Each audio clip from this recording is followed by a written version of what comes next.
You are what you repeatedly think about. So what do you repeatedly think about? Is it the stress from this economy? Good morning, folks, and welcome to the AM show. My name is Sweetie Abochi. Of course, I do this with Benjamin Akakpo. That stuck with me from my readings last night and some of the videos I watched from El Nightingale, and I thought I should share with you. So just think about it. You are what you repeatedly think about. So the more positive thoughts you have, the more positive experiences you will be having. But join me this morning for the news first on our list, and then after that we'll get into the news review. Dr. Sharif Mohammed Khalid, he's the Associate Professor of Finance, will be joining us for the news review. And then after that, Muftar Nabila Abdullahi will bring you all the latest updates in the world of sports. Right after that, we pivot into our big stories. Now, it's getting heated as the Ejisu By-Elections draw near. 3 political parties and 3 independent candidates. Who emerges triumphant amidst the trading of allegations of the NDC funding the independent candidates to water down the strength of the NPP? We find out more and ask why the NDC has elected not to contest the Ejisu seat. But that will not be all. Also, selective development in a fledgling democracy. Does a vote for a political opponent bar the constituency or the citizenry from benefiting from government development projects? What should be the tenet of government? I'm sure you've seen the video going around. So we'll interrogate the issues and understand why a minister of government will say that if you vote for someone who's not from his party, the person will not have access to good roads. Also, cross-carpeting. Is it the beginning of a political setback for the Butterfly, as a group led by Alfred Kumi say they have defected from the Butterfly back to the NPP? We'll delve more as the executives of the Butterfly movement, the movement for change, say he has no gravitas to merit their attention. So join us with your comments, with your thoughts by phone or all our social media platforms at Joy News on TV. And let's get the conversation started. Welcome aboard the AM show.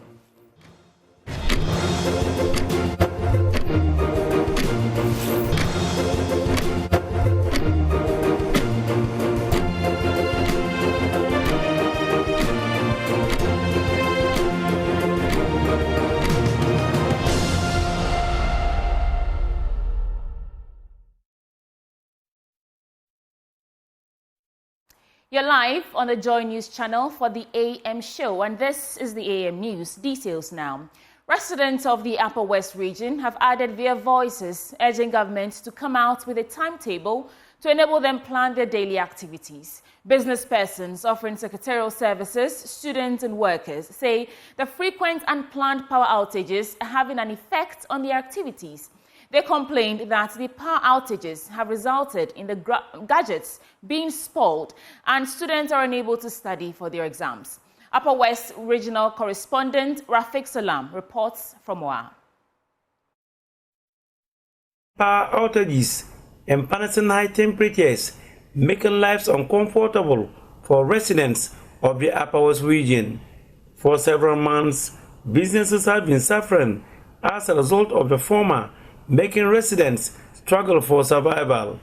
Residents of the Walo community, by extension the Upper West region, are really smarting from the issue of power outages, otherwise known as Dumso, but locally it's known as Kuchanyo. People who are into businesses, organizations, officers are really smarting from it. They are saying that it is not really helping them. Some few minutes ago, there were these 2 generators that were really making loud noises right here. So we are currently here to talk to the people who are managing these businesses and see how things are panning out. Standby generators are often used, especially by few people, to run their businesses during the power outages. Others who cannot afford the services of a standby generator feel the pinch and pain and sit down like Egyptian mummies seeking for help. Lutfia Yahya is the manageress of Ludness Ventures. They are offering secretarial services, sale of stationaries, and other office equipment. The first effect of the light outs mostly is it spoils a lot of our machines. That's the first effect, and then sometimes when it's like that and the machine shut off, without you following the normal procedure to shut it down. When you want to on it again, there's a code that will come that give you a lot of problems. You rather will incur a cost of changing part of it or something. And then secondly, when the light went off like that, we are forced to put on the generator. That is additional cost that we add to our business. But we still cannot increase the charges because cost of living is already high. When the light went off like that, the computer sometimes we just want to off it, then it come off on again. So it means that you have to call in a mechanic or send it to a mechanic to work on it for you. So that is another additional cost you are always incur. These are costs you don't even plan for. But they have come. What can you do? Because you can't shut off the place or close down the business. You have to incur. So at the end of the day, we are running at a loss. We are not actually making profit. Adjacent Ventures is the name Ventures who are also offering same service. Though the owner of the name Ventures refused to speak to us, the loud noise from an electric generator is evident enough of the inconveniences she goes through. Kenneth Ali Onwadi is a health practitioner residing at the extreme end of the Wakabayan enclave. He painted a mental picture of the struggle they go through with the unplanned outages. Very, very, very horrible situation. Unexpected light off at night, in the daytime, anytime the light can go off. Otherwise, you don't have, if you plan to do anything, you can be affected negatively because the light will go off and then you get disrupted. And it has since been so for a very long time now. The heat is so much, I'm highly affected. My children who want to study and go and write exams, their studies are disrupted. So they can't prepare very well for the next examination or the examination day. So before you realize, everything is off and everybody is in disarray. The heat alone will not allow you to sleep. It's very horrible. And in Upper West here, this is the heat period of Upper West. Whilst Kenneth Ali wants the government to come out with a timetable for the power outages, Lutfi Yaya, however, wants the government to do the needful by attending to the needs of the power companies. They should be honest with us and give us a timetable and prepare us so that we mobilize ourselves and organize that and get to know that at this hour of the day or this period of the time or this period we shall be having light off. You owe them, you are all the time, you are lying. So they intentionally will put this light off, telling you that it's a fault. Meanwhile, it's not a fault. It's intentionally. Let's come out and face reality. Students of the Simon Diodon Dombo University of Business and Integrated Development Studies, SDDU-BATES, are also not left out in the power outage conundrum. The situation is even worse during the examination week, forcing them to use unconventional ways to study. My hostel, we are about 7 inside. And imagine if lights up, how we feel the condition there. We are all crowded and no light. Some of us are using electrical gadgets to cook. We can't cook. We go through a lot through the dome. So some students got bitten by snakes and other dangerous reptiles as a result. If the movement of one place to another, especially from this place to campus, there is no even street light here, and also we are girls. The girls now, we fear. We are scared, so because of that now, we always come and hang around this place, sit, so waiting for the light to come back. We just sit and refresh ourselves and waiting until the lights come before we get to our hostel because it's always warm inside.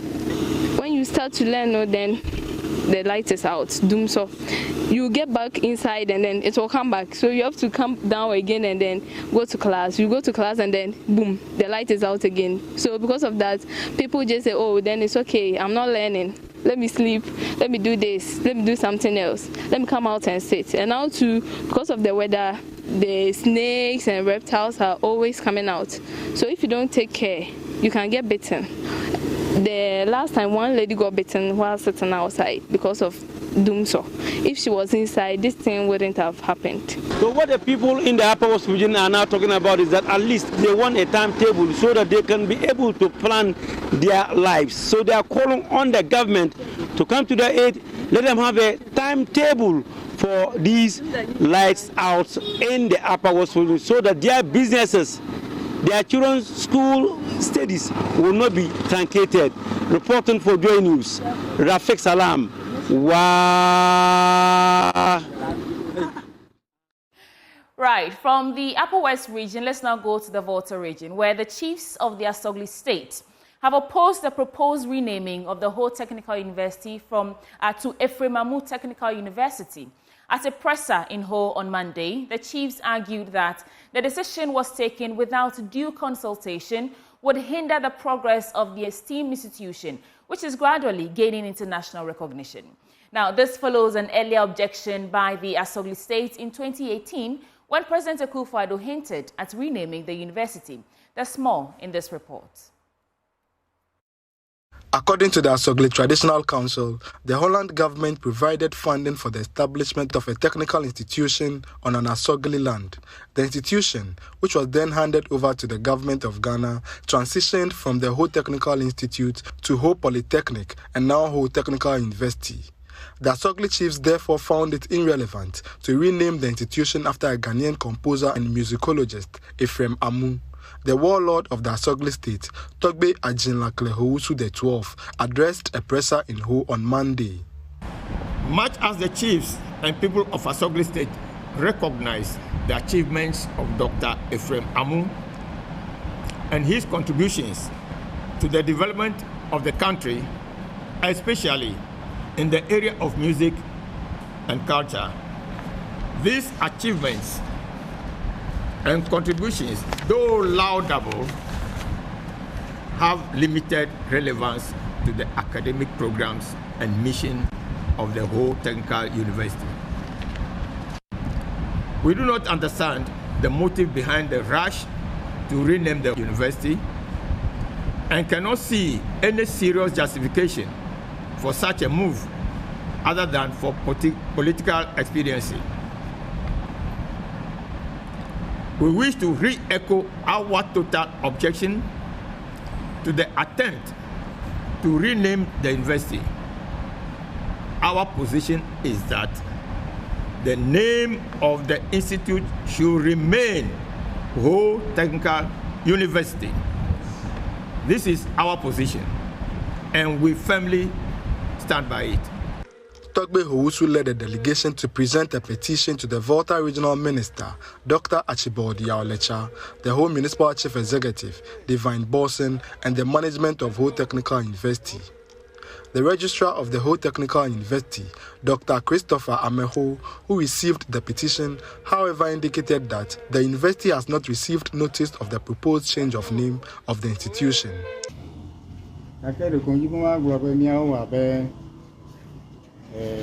Government the guru fedo allow le support takpom le fia ni senya de creu so enya mi cover bi fia e jo po baba bele to gbegble no akemi ga sebe wona ye de kele ji mu abele o wa na mi nya fia na apeku mi adana o Fred Kwame Asari, Joy News. Oh.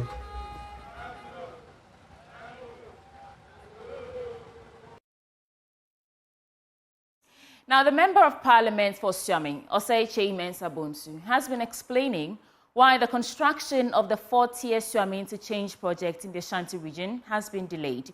The project suffered several delays after appearing in the national budget 3 times, and President Akufo-Addo in October 2022 cut short for construction to begin. But Mr. Mensa Bonsu, who has been lobbying for the project, says Ghana needs a clean bill of health from the International Monetary Fund before accessing funds for the project. The Swami Interchange project, being constructed in 2 phases within 30 months, will comprise 5 overpasses at Krofrum, Abrepo, Anumanye and Magazine New Road, as well as Abusiankruwa junctions. The completion of the project will ease the burden on the travelling public as sections of the Kumasi Ring Road will be widened and the Officer Road upgraded into a 3-lane dual carriageway. An additional 15-kilometer stretch of local roads would be developed as well. In 2022, Parliament passed a loan agreement totaling 156 million euros between the government of Ghana and the Dutch Bank. But despite Parliament's approval, funds were not readily made available to the contractors from the funding sources.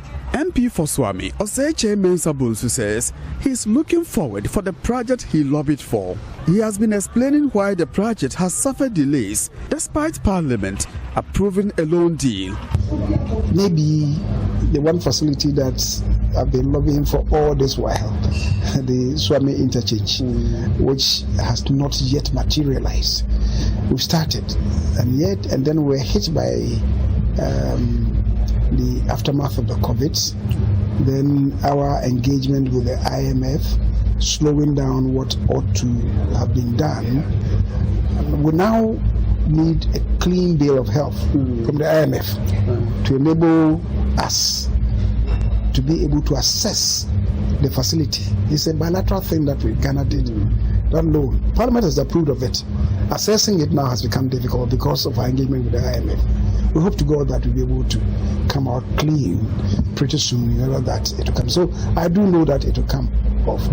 Now we've taken some monies from some other facilities to begin the project. We've seen what is going on. Yes. But if we had the full complement of the original facility, we are going much higher than we are at now. At least 4 constituencies, Bantama, Otafo, Swami and Menchia South, would benefit from the Swami interchange. In bowing out of Parliament after 28 years, Mr. Oseche Mensah-Bonsu says the project would complete his achievements for Swami. I've not disappointed myself. In the process, I've served Swami effectively and efficiently to the best of my ability. I've served Kumasi, I've served Ashanti, I've served Ghana. In terms of facilities, in terms of projects, because you use the word project, I think the one outstanding will be that. But you see, people even forget that the location of the interchange is not within Swami constituency alone. Yes. There are 4 contiguous constituencies. You have Bantama, yes, which ends at the interchange at the Swami roundabout. We have Menchia, which ends at the interchange. We have Tafu, which ends at the interchange. But because I've been a loud voice on these matters, right, nobody is talking about, and because of the name Swami roundabout, now Swami interchange, people seem to think that, oh, it is within the belly of Swami. So it should be the effort of Chairman Zabunsu. Nobody is talking about Asenso as a member of Parliament. Nobody is talking about Dr. Martin Prempe, even though all of us, my constituency ends at the roundabout, his constituency begins at the roundabout, and now Vincent, all of us, we coalesce at the roundabout. But I don't regret what I've done, having spoken loudly to it, and now, by the grace of God, it's on stream. The Swami Interchange project is the first ever 4-tier interchange in the Ashanti region. From Kumasi, for Joy News, Oyibinteria reporting. In today's Filth exhibition, we take you to the Akwetia Line community in the Ashanti region, where residents live in a self-created, filth-infested neighborhood. My colleague Clinton Yabwa sheds light on the alarming situation, highlighting the unsanitary practices that have become the new normal in the area. Here's the report. This and many more unpleasant to eye activities go on here at the Akwetia Line slum. The neighborhood sits between Abuabo, New Zongo and Asim in the Ashanti region. This enclave has colliding wooden structures serving as home and shelter. So when you enter Akwetia Line, specifically the Akwetia Line Zongo, you would realize that many people have turned wood structures and kiosks into homes and shelter. That's not the only thing. The gutters here and open spaces for water have been blocked. Somehow, the people who live around here have managed to turn these gutters and open waterways into dumping sites and defecation hubs. The small paths between hanging structures called homes are full of trash, dirty and messy drains, discarded electronics, food packages, empty plastic bottles and glasses, leaking sewage, rotten food scraps, fruit peels and other biodegradable materials twist through the maze of houses. Open defecation, once an abnormal necessity, has become an accepted norm. Residents in the vicinity have expressed growing concerns over the deteriorating sanitation conditions plaguing their neighborhood. The filth is made by the people who live around here. They sneak through waste in the gutter at night and dawn. They also defecate here. Meanwhile, we have a dumping site just close to the Abuabo station. It is very worrying. When you say it, they will insult you.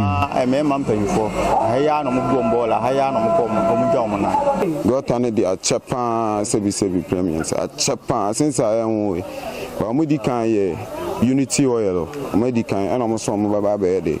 Bababe twice in Ababu station. I show me Local workers around the area echoed similar sentiments, revealing the challenges they face daily due to lack of proper waste management.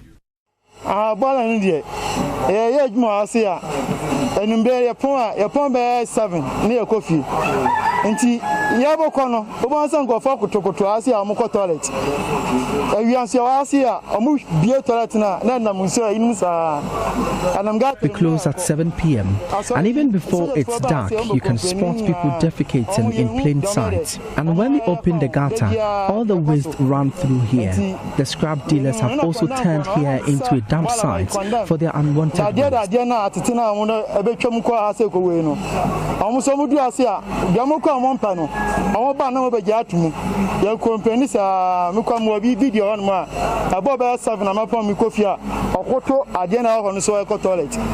Unfortunately, the canker does not end in houses and workplaces. Now, when you walk 3 minutes from the gutter, which has been filled with waste and stagnant waters, you can see a congregation of women here gathered to prepare meals for public consumption.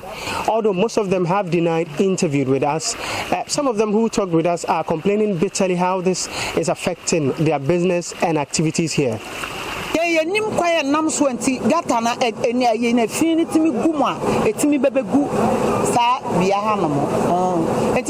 The filth starts from the far end. We have no control over it.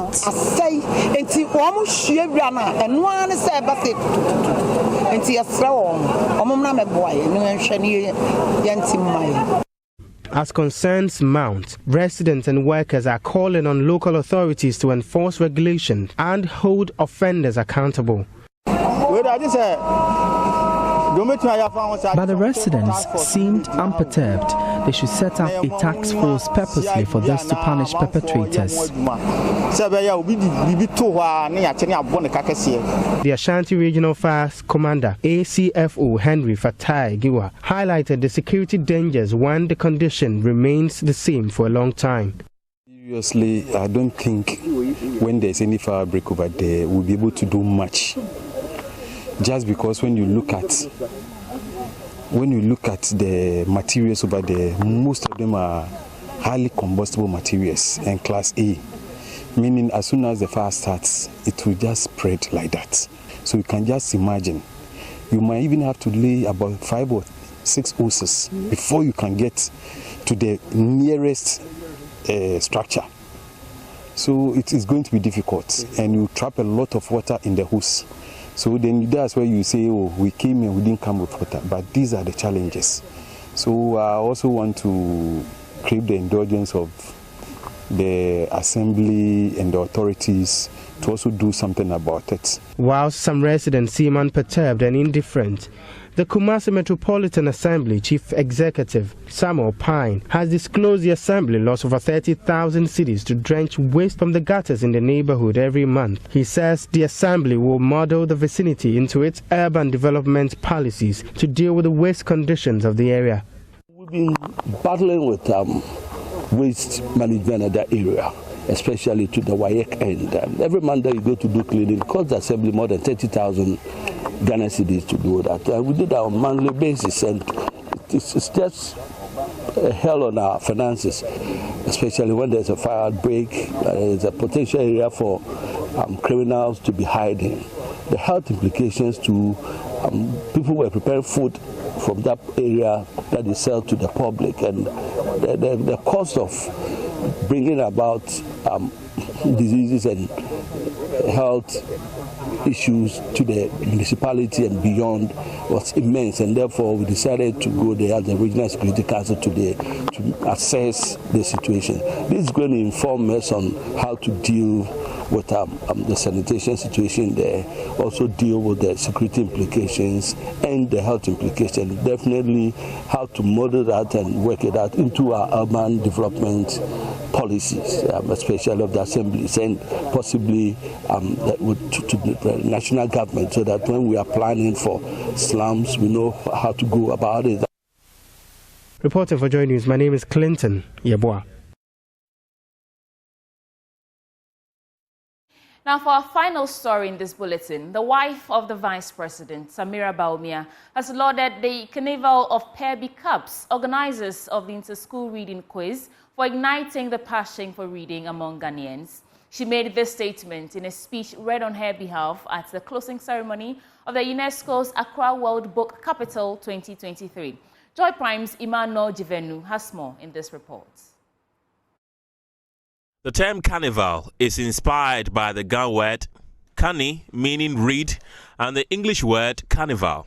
Carnival was a year-long program to promote reading for fun among Ghanaian children.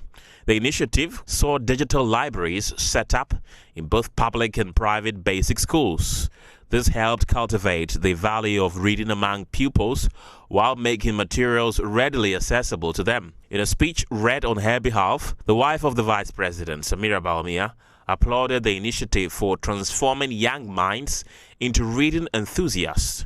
It has been a time to celebrate our rich literary heritage and share the power of Ghanaian storytelling with the world. Promoting creative skills to address unemployment, substance abuse, truancy, and teenage pregnancy among the youth. Indeed, initiatives like the Carnival campaign by Perby Cups, the Know Your Mother Tongue, organized at the Makola Markets, and the Zongo Read Project at Mamobi Galley Community Library fosters a love of reading within the community. The mayor of Accra, Elizabeth Nasaki, revealed plans to construct an Accra Legacy project at Mamprobi to further promote literacy in the country. A 5-acre land located at Mamprobi Simpe had been a earmark for construction of the Accra World Book Capital Legacy project. This project is expected to provide an accessible space for utilization by book writers and other related professionals to promote writing and reading. The chief director at the Education Ministry, representing the sector minister, acknowledged the significant progress made in promoting a reading nation. According to her, reading materials were distributed to schools and communities across 12 municipalities. We saw the promotion of reading and lifelong learning as communal, involving the efforts and contribution of everyone in society. Together with our partners, several reading promotion activities were undertaken in 12 municipalities in the Greater Accra region and its environs. UNESCO commended Ghana for a solid reading foundation for the country while reaching out to the marginalized groups. Accra World Book Capital 2023 has reached out to marginalized groups, including women, youth, migrants, street children, and persons with disabilities. Commitment to lifelong learning has led to reinforcing school and community infrastructure, ensuring that no one is left behind in the pursuit of knowledge. As the sun sets on Accra's reign as the World Book Capital, it is with hope that the flame will continue to ignite the passion of reading. Emmanuel Jivenu, Joy Prime.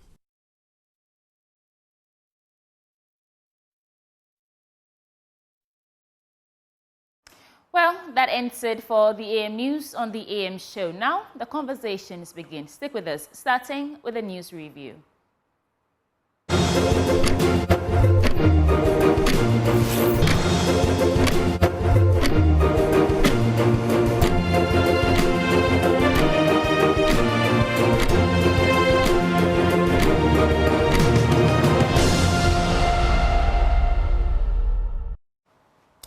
Welcome back on the AM show. Time now for us to get into the news review. It's brought to you courtesy of Endpoint Homeopathic Clinic.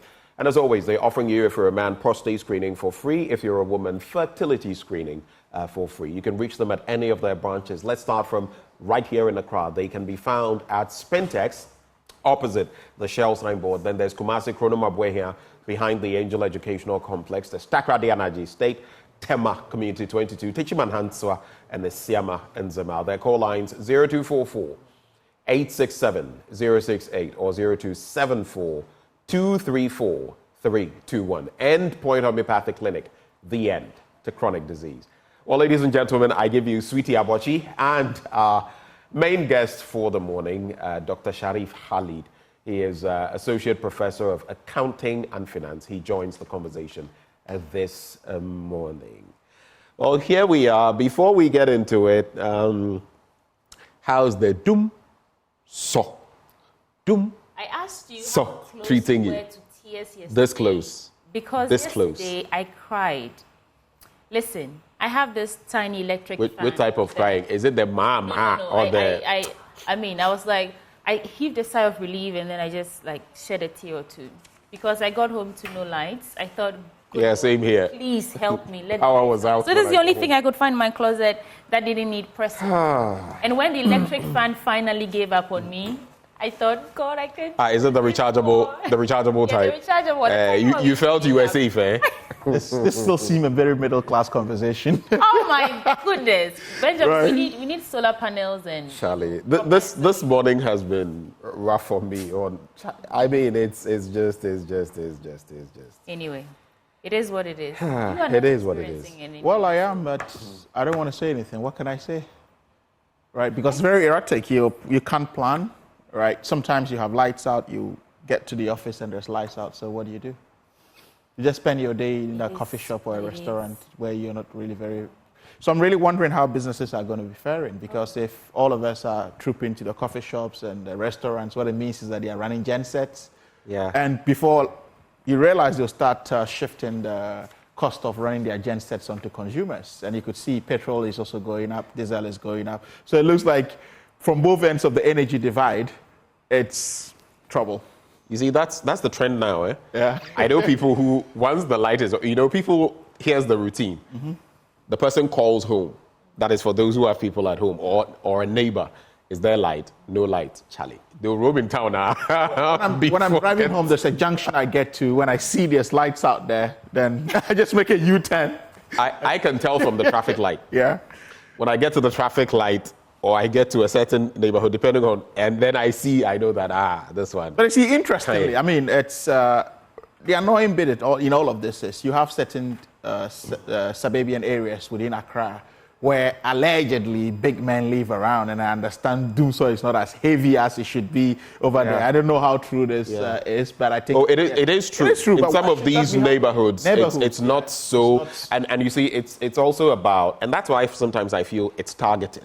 Yeah. Because I know people who live in certain areas that are, you would call the armpit of town. When they say somewhere is the armpit of town, they're like it's not, and they constantly get power outages. And other places that I sometimes pass through, and practically never would you find the lights because I understand off. And I'm talking of plusher areas. Dansuman, what do you call this? Cantonments, Laboni. Do you know my confusion, gentlemen? Yeah.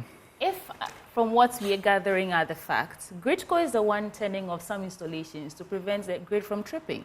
And they don't they're unable to isolate critical areas like hospitals and military bases and the rest. ECG so how are they isolating the big, so-called big men from this power outage? No, it's the control room. It's a cluster. It's a control room, and they have all the. They say they cannot isolate the critical installation. But how are they able to isolate areas that they're able to turn off? No, so here's the thing. So technically, if you can turn up an area, you can literally Ben Wachi of ASEP says when GridCo, let's say you have 200 megawatts that you must trip down because else the system will shut down nationally. Yeah. They will look for a catchment area which can take that load off. Yeah. So maybe it is Medina, some estate somewhere, or a whole community. Pam, you are off. And that's how they reduce it. If it is happening like this, the segregation then would not be from them. Yeah. Because let's say if Roman Ridge Airport, it means likely that area will go off together. But you see, what if these are happening, it's either ECG is behind it, or maybe the transformer issues they've been talking about. So it's not all. All of these that necessarily come from. You see, the point is, all of these excuses. Well, I'm not even putting on the doorsteps of GridCo, right? ECG has a mandate to maintain transformers, to replace faulty transformers, to replace obsolete transformers. What have been happening in the last couple of years? So if we say we are not in doomsday, right, yet they are broken transformers or they are obsolete transformers, what are we in? When you say you are having energy crisis, it's not just about power distribution. It goes across the entire value chain. So if transformers are an issue, it means there's something fundamentally wrong somewhere, and someone should be answering a managerial question. Anyway, let's get into the papers. But before we do, there's this quote from Prophet Dr. Akufo-Addo. We put it out, and he says, "We pray for you, we trust God with you, and speak positively that things will be better. And you people are there enjoying with your families. When the lights go off or go out, and we are in the heat and darkness, your generator starts automatically, and we pay for it." So that's why, sometimes when you are talking about these things, they don't have a real feel of it, because guess what? The genset will kick in and you and I will be sweating bullets. You see, it's all about our geographical issues as well in terms of community designs and where our buildings and all of that. What I keep saying is that we've pushed majority of the population to what I term the dangerous periphery, right? And the dangerous periphery, you usually would not have policymakers, big decision makers, politicians living in these areas. Now all politicians are clustering around Labone, Chado, and all of these places. How many ordinary people, right, are within these places? You have people driving from Amasama and Kaswa, even beyond Kaswa to all of these places. And you would see one mistake we make is that you look at the geographical layout. Kaswa and its environs are probably one of the most dense populated areas, not just in Ghana, but West Africa. Right. Now, if we are plunging into power crisis within these areas where we have issues of crime and all of this happening, what kind of a society are we building for ourselves? Well, that's the situation. We have limited time. Let's quickly get into the papers. Starting with the Ghanaian Times newspaper. The front page says, World Bank, IMF spring meetings in Washington, D.C. Ghana's economy gains momentum towards stability, according to the finance minister. VIP outlines education policy proposal to CHAS. Man, 50, impregnates 14-year-old junior high school student. Victim sacked from school. I want to start with that story because victim sacked from school. The victim is rather sacked from the school. This is the Ghanaian Times newspaper, and the story is on page 3. It says a 14-year-old junior high school student, name withheld, who was defiled and impregnated by a mason, only known as Kobe, believed to be in his 50s, has been dismissed from the school. The authorities of South Lane Lakeview School at Kaswa Hideout in the Ghana South municipality of the Greater Accra region sacked the victim against policy guidelines of the Ghana Education Service. The student, who was initially denied registration for the upcoming Basic Education Certificate exam, was said to have been finally registered only after persuasion from a friend to the grandmother of the child. So the GES, with support from UNICEF and other partners, has since 2018 been implementing a re-entry policy for pregnant girls. It is within this policy context that a back-to-school campaign was launched in 2021. This is disturbing, that the victim of an abuse should be sacked from school. That's quite interesting. It just tells us I don't know whether the right word has been used or whether the person is being... You see, sometimes they would let the person, to protect and let the person go through psychological, whatever. I don't know what is happening. But if sacked is our educational system should have this support system. So why do you have to go and sit at home to do that? Right. But then again, I'm probably behind this. I haven't checked what the code is. It's been a while. But what I'm expecting is that what kind of a support system do we have? Wow. I need to chip this in. Okay. A letter addressed to the 14-year-old girl signed by the headmaster of the school, Mr. Shadrach Bokete, indicated that the school was focused on providing a conducive environment for studying, therefore permitting a pregnant student to continue her studies in the same classroom as other pupils would hamper teaching and learning. Quote, as an educational institution, we are committed to providing an environment that fosters academic growth and personal development for our students. However, your current situation requires us to take this action. There you have it. Well, I think GES ought to give a response to this so we can have clarity. But again, as I said, it's at the end of life if someone really is pregnant in school. We're not saying it's the best, but if it does happen, what support system does our educational setup have? And this brings me to a very important point, which is so dear to my heart, I keep hammering. Look, we have some students that have learning disabilities like dyslexia, among others. And we have teachers pulling them to the front of the classroom, being hooted at because they are not really doing well, when we ought to be creating support systems, right, to actually even give them extra time, extra tuition and support. But our educational system appears rather it's built to destroy.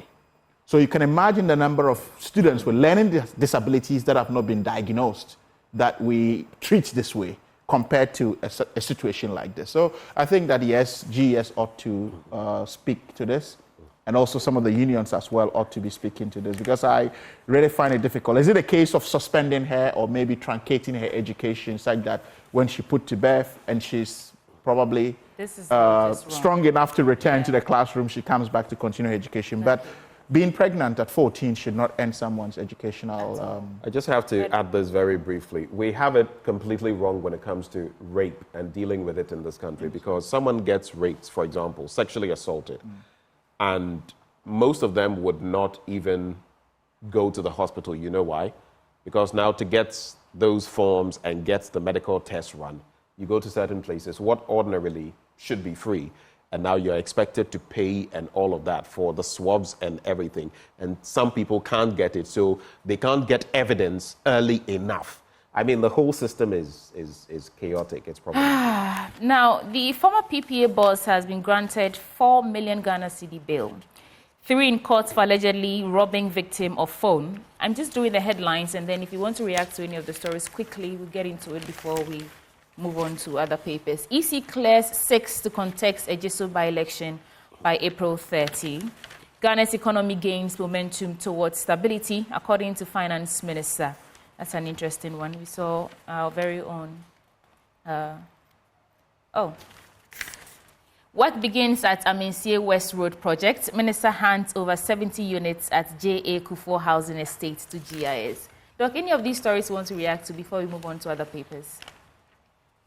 Dr. Well, maybe I would get into page 13 of the Daily Graphic, because it's tied to the first story you spoke about, the PPA boss, Ajanim Boateng, Ejay. So, former Chief Executive Officer of the Public Procurement Authority, Ajanim Boateng Ejay, has pleaded not guilty to the fresh criminal charges filed against him by the Office of the Special Prosecutor. The charges, which were filed at the Criminal Division of the High Court in Accra last Wednesday, are 8 counts of using public office for profit and indirectly influencing procurement processes to obtain an unfair advantage in the award of procurement contracts. I mean, we know the story. I've forgotten the name of the entity, but he, together with some relative, and creating this entity that was getting contracts. And, you know, he was put into the role, placed there because he was, you know, seen to be one of the big brains, not just in Ghana when it comes to public procurement and everything in between. I'm not accusing him of anything, but we know the tale of the tape.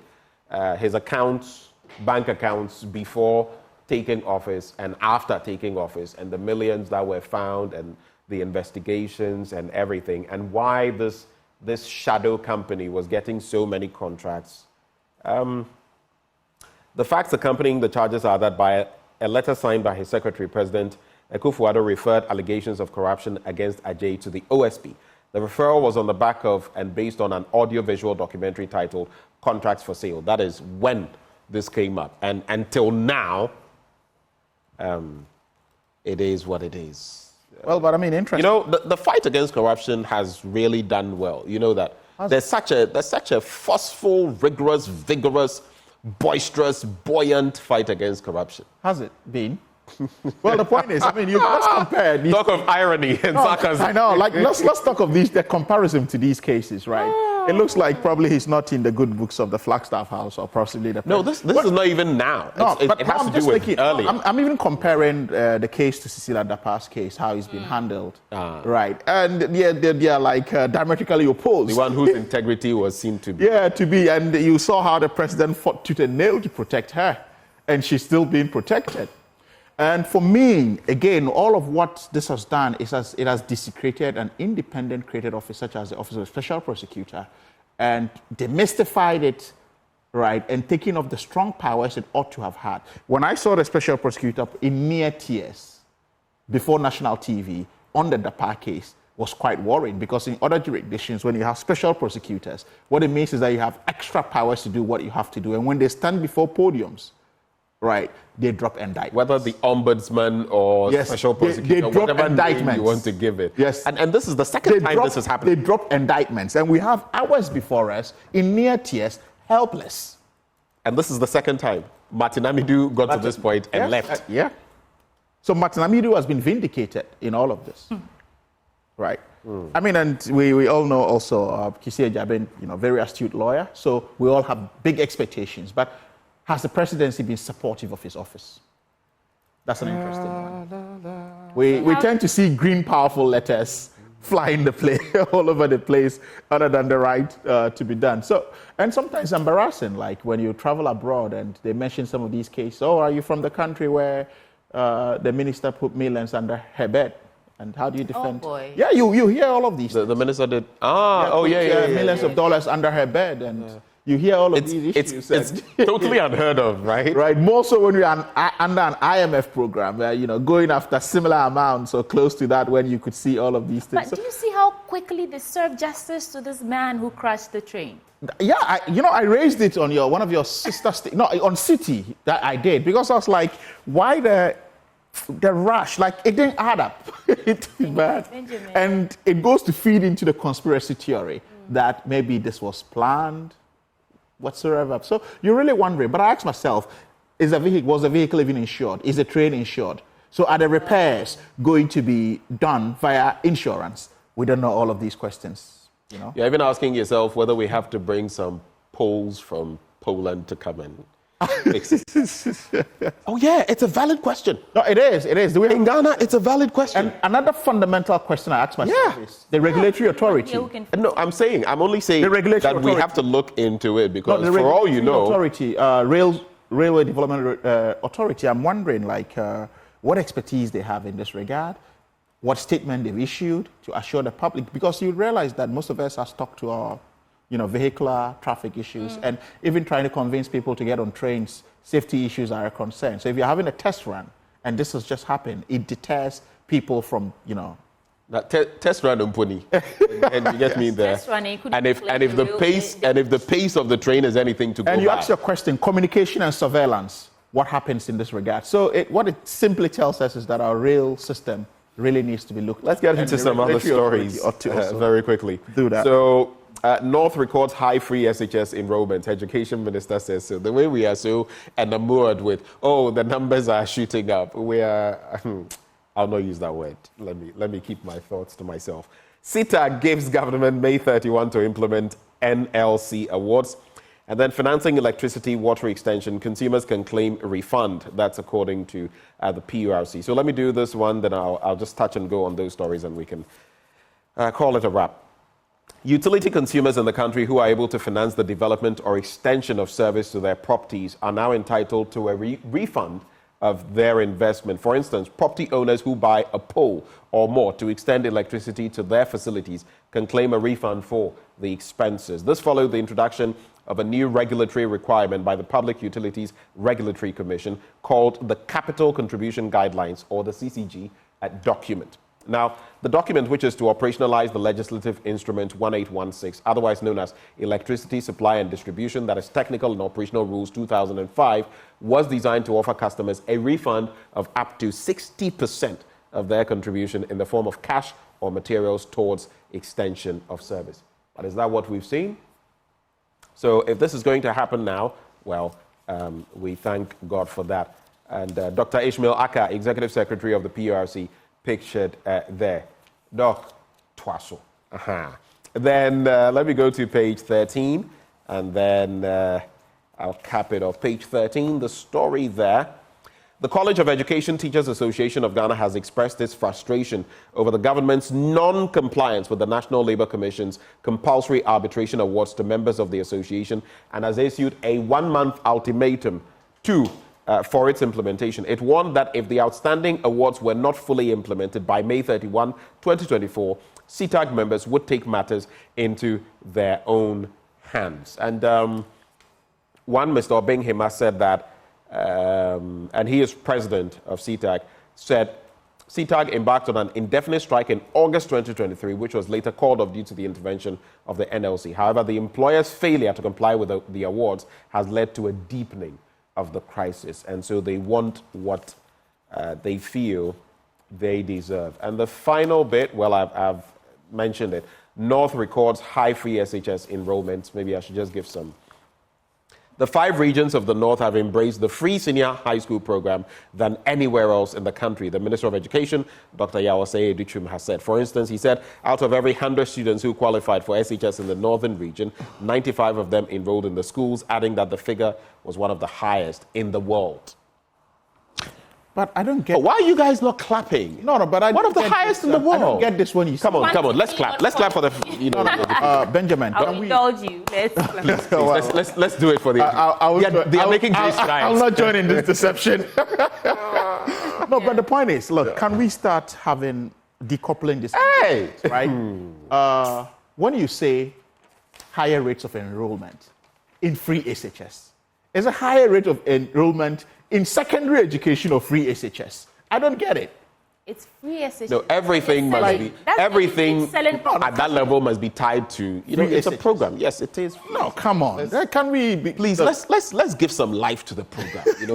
let's accept where credit is due. Saying the policy right. We're not saying it's a bad policy, right? It's about the quality of it. It's like when you have a good cause, right? Yes. And then you are over. It's like we know that I have wronged Sweetie, and everyone is saying, "Oh, Sweetie, you are in the right." But then Sweetie just goes on and she wants to punch me, and then everyone is like, "You know what I'm expecting from the minister? How long have we had free SHS running? For over 5 years, right? 5 years into a program, it's enough to have a review or an assessment, an impact.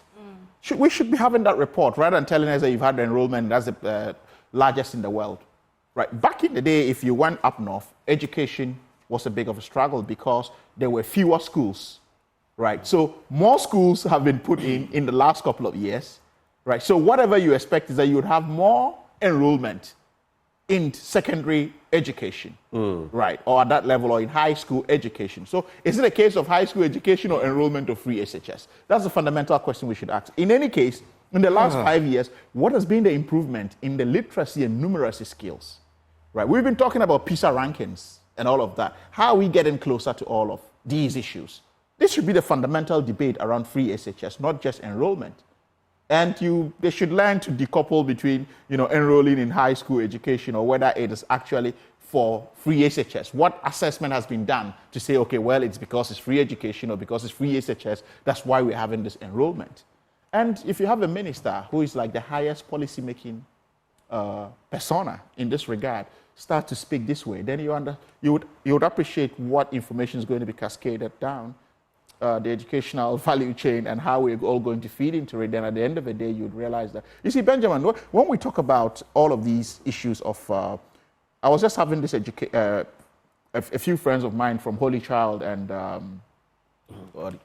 Wesley Girls, the so-called grade A schools. Yeah. And one of them said a very fundamental statement. She was like, look, after having seen free SHS and some of the happenings in the schools that they found pride in, she's never thought for once that she would never sit somewhere and say, or she'll ever sit somewhere and say, oh, I'll never allow my daughter to go to Holy Child. But now she's beginning to think so. Or I'll never allow my daughter to go to Wesley Girls because she's beginning to think so. It's not what it used to be, because they've gone to see what the quality is in terms of, students' support systems that have been left and the kind of burden free SHS has put on these first-class institutions. So I think that this is where the stakeholder debate should be happening. It's been long overdue. Can we have an engagement? Can we have an impact assessment? Publish that data. Let's engage with that and distill it. That's where we can begin to talk about impacts and enrollment of free SHS. I was just reading the fact because I wanted to be sure that I saw it. The fact check we did a fact check on free SHS. And it turns out they are bloating the numbers even. It's not... Well, I mean, you're talking of the... I didn't even think about it from this perspective. The performance tracker, right? I just wanted to get the figures Well, we exposed right. that.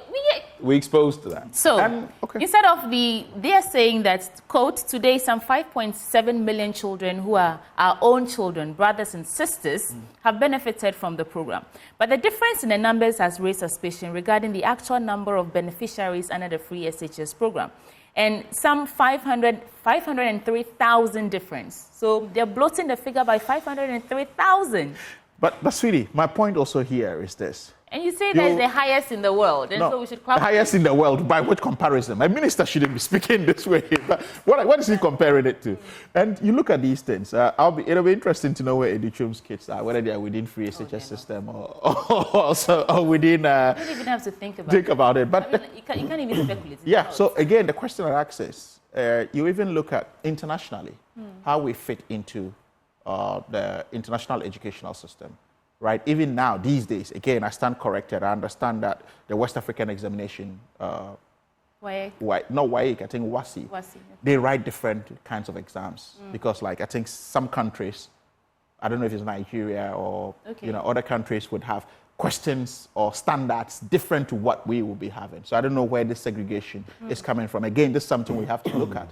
And those of us within the international educational setup, you would see it's hardly would you have people from a free SHS system qualifying to get into international educational system for undergraduate degrees because most of them are looking at GCSEs, IB, which is International Baccalaureate, and GCSEs, which we had before. We sold it to the rich. And now to have access to it, you pay an arm and a leg for it. So now you ask yourself, well, how many of us have our wards within the free SHS system?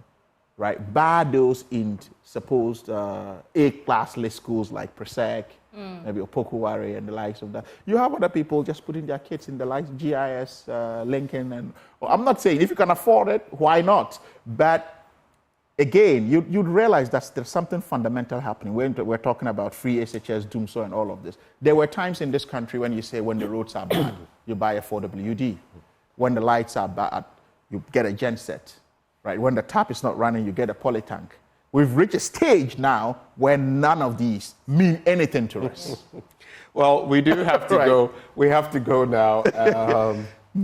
I think how things are going, it's got to comical levels. Yes, and you must either find humor in there, or you will crash. You will burn out. I have an interesting comment coming through. There are so many of them, but I want to address this person. We're so hypocritical in this country. Yeah. One Nana Prempeh comes through, and some people are addressing him and dealing with him, but I just want to say, we are part of the problem. Yeah. Nana Prempeh says he's asking whether I am political or a journalist because I always have issues against government. Nana Prempeh, should I have issues against the opposition? Is the opposition in power? Think about it. I'm actually fighting for you. No. And if you don't realize that, then I don't know what thinking cap you're wearing, Nana Prempeh. And it's not to insult you, but yesteryear, when the other administration was in power, and I was giving them a proper haircut, Sakura, did you think I was being political then? Think about it. Just reflect on it. Give it a good thought. Those are my final words. You have people like this who would come through from time to time when an NDC man is here or woman is here and you give them a hard time. Oh, this person is from that side. When an NPP person or we are discussing issues of government, oh, this person is from the other side. Without thinking, sitting down to think that it is in their interest that we speak. So when you have a population like this... That's the plurality of society. Actually, the politicians are not the worst problems. Yes. People who think like this are the worst problems. Yeah, but Benjamin, that's what I'm saying. That's a priority of society, and your job, you should develop a thick skin for this because. Oh, I mean, these things. Yeah, but your food for thought is. I hope he's got the listening ears. That's if the person. It's not a studio account, so we don't even know whether it's a he or a she because we have all of these. Oh yeah. Happening in the social media space. Yeah. Anyway, we're grateful for your time this morning, and. I wish you light today. I pray for light for you as well today, and for myself because that's what we should start wishing each other. That's a big prayer. You know, someone said something. I think I took a screenshot. My goodness. A friend of mine who has had to relocate to the UK. Let me just see whether I can find the image. But he suggests that when you get to the point where you begin praying for things as basic as light, like you're praying when you're leaving work that, oh, I hope there is light at home, then he says, when you see people thanking God for having electricity for the night, you understand why in Africa we worry God by praying for things that are not problems. No, the things that we should use our heads and solve. At the weekend, I went praying to God about family. And when my cousin was not home, I asked why. He said, well, there's doom, so he's a lawyer. He was working from home for a client and the lights went out, so he had to look for somewhere else. Oh, yeah. He has to drive 2 hours plus to go to a friend's house to sit there and get the work done. This is where we are, but we're still living in denial. I wish you liked. We have to go. At least let's get the basic minimum right for everyone. If we get the basic minimum, then we can start to talk about our luxuries. Sweetie Abochi, thank you. Dr. Sharif Khalid, Associate Professor, actually, of Accounting and Finance. Thank you for joining the conversation. Before we go, this segment is always brought to you by Endpoint Homeopathic Clinic. As always, they are offering you prostate screening for free if you're a man, fertility screening for free if you're a woman. Reach out to them at any of their branches here in Accra, Spintex opposite the Shell signboard, Kumasi, Kronoma Bwehia behind the Angel Educational Complex. There's Takrady Anaji State, Tema Community 22, Techiman Hanswa, and the Siaman Zema. You can reach them on 0244 867 068 or 0274 234 321. Endpoint Homeopathic Clinic, the end to chronic disease. Sports is up next. Do stay.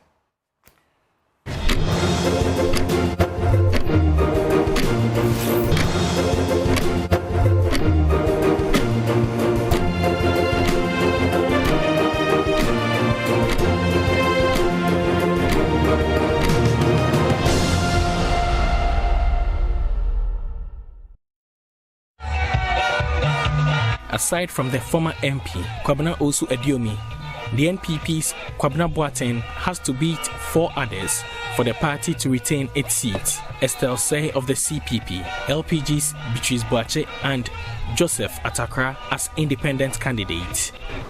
Ohineba Fredua Ajiman is another independent candidate seeking to break the NPP's monopoly. The People's Representative Bill. When you go to Parliament, the law over the government is People's Representative Bill. But nowadays, I've observed that it's becoming party representative. All those who are electing them into the Parliament go there with their party ideology and other thing, not the people. So I've observed all these problems and I decided to come out so that I'll go and represent my people, not any party. Former MP Kwabena Osu Adiomi served 3 terms in office as Ejisu MP. In 2016, he won the seat with over 83% votes, setting a record in the constituency elections. Mr. Adiomi says the grounds are fertile for his return as MP. So the nipa beka never do so. Na sani adodo no a epese Adiomi ba no na e bia. Meka twa se form ye. Ebi se me no metin chen kwa na se mu ikura nyamaye no. Da bia me ko bia no. De me man for kan se Adiomi. Se wa ma abakra ye ntu bida. Mr. Adiomi's campaign, though silent, is catching up with the grassroots. Adiomi started these road projects in Ejisu. They can construct the road to Yakwe. We will vote against them. Chief,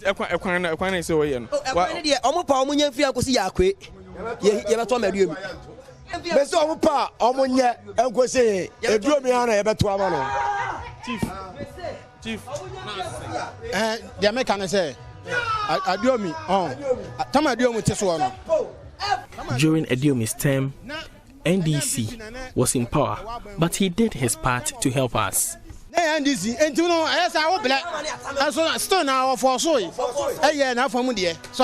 Big wigs in the NPP are leading the party's candidate in various towns for campaign. Party General Secretary Justin Kodia and organizer Henry Nanabuache have shown support. Minister for Roads Francis Asenso-Boache has also been to the constituency.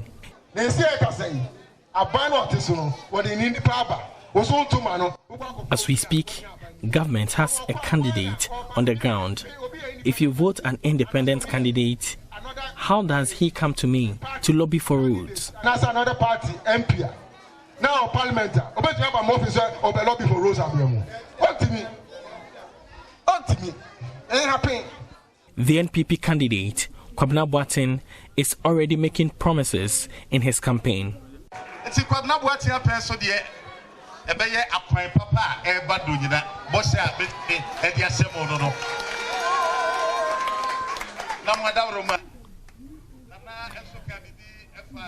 I promise to get good roads for the constituency. The chief spoke about nursing training college. It is among my priorities. Considering the size of Ejisu, I think we need one.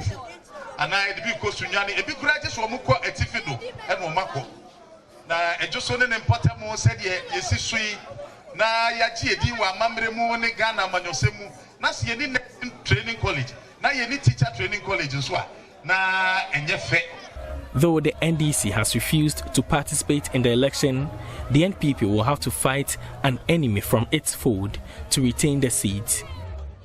For Joy News, Nana Ojima reporting.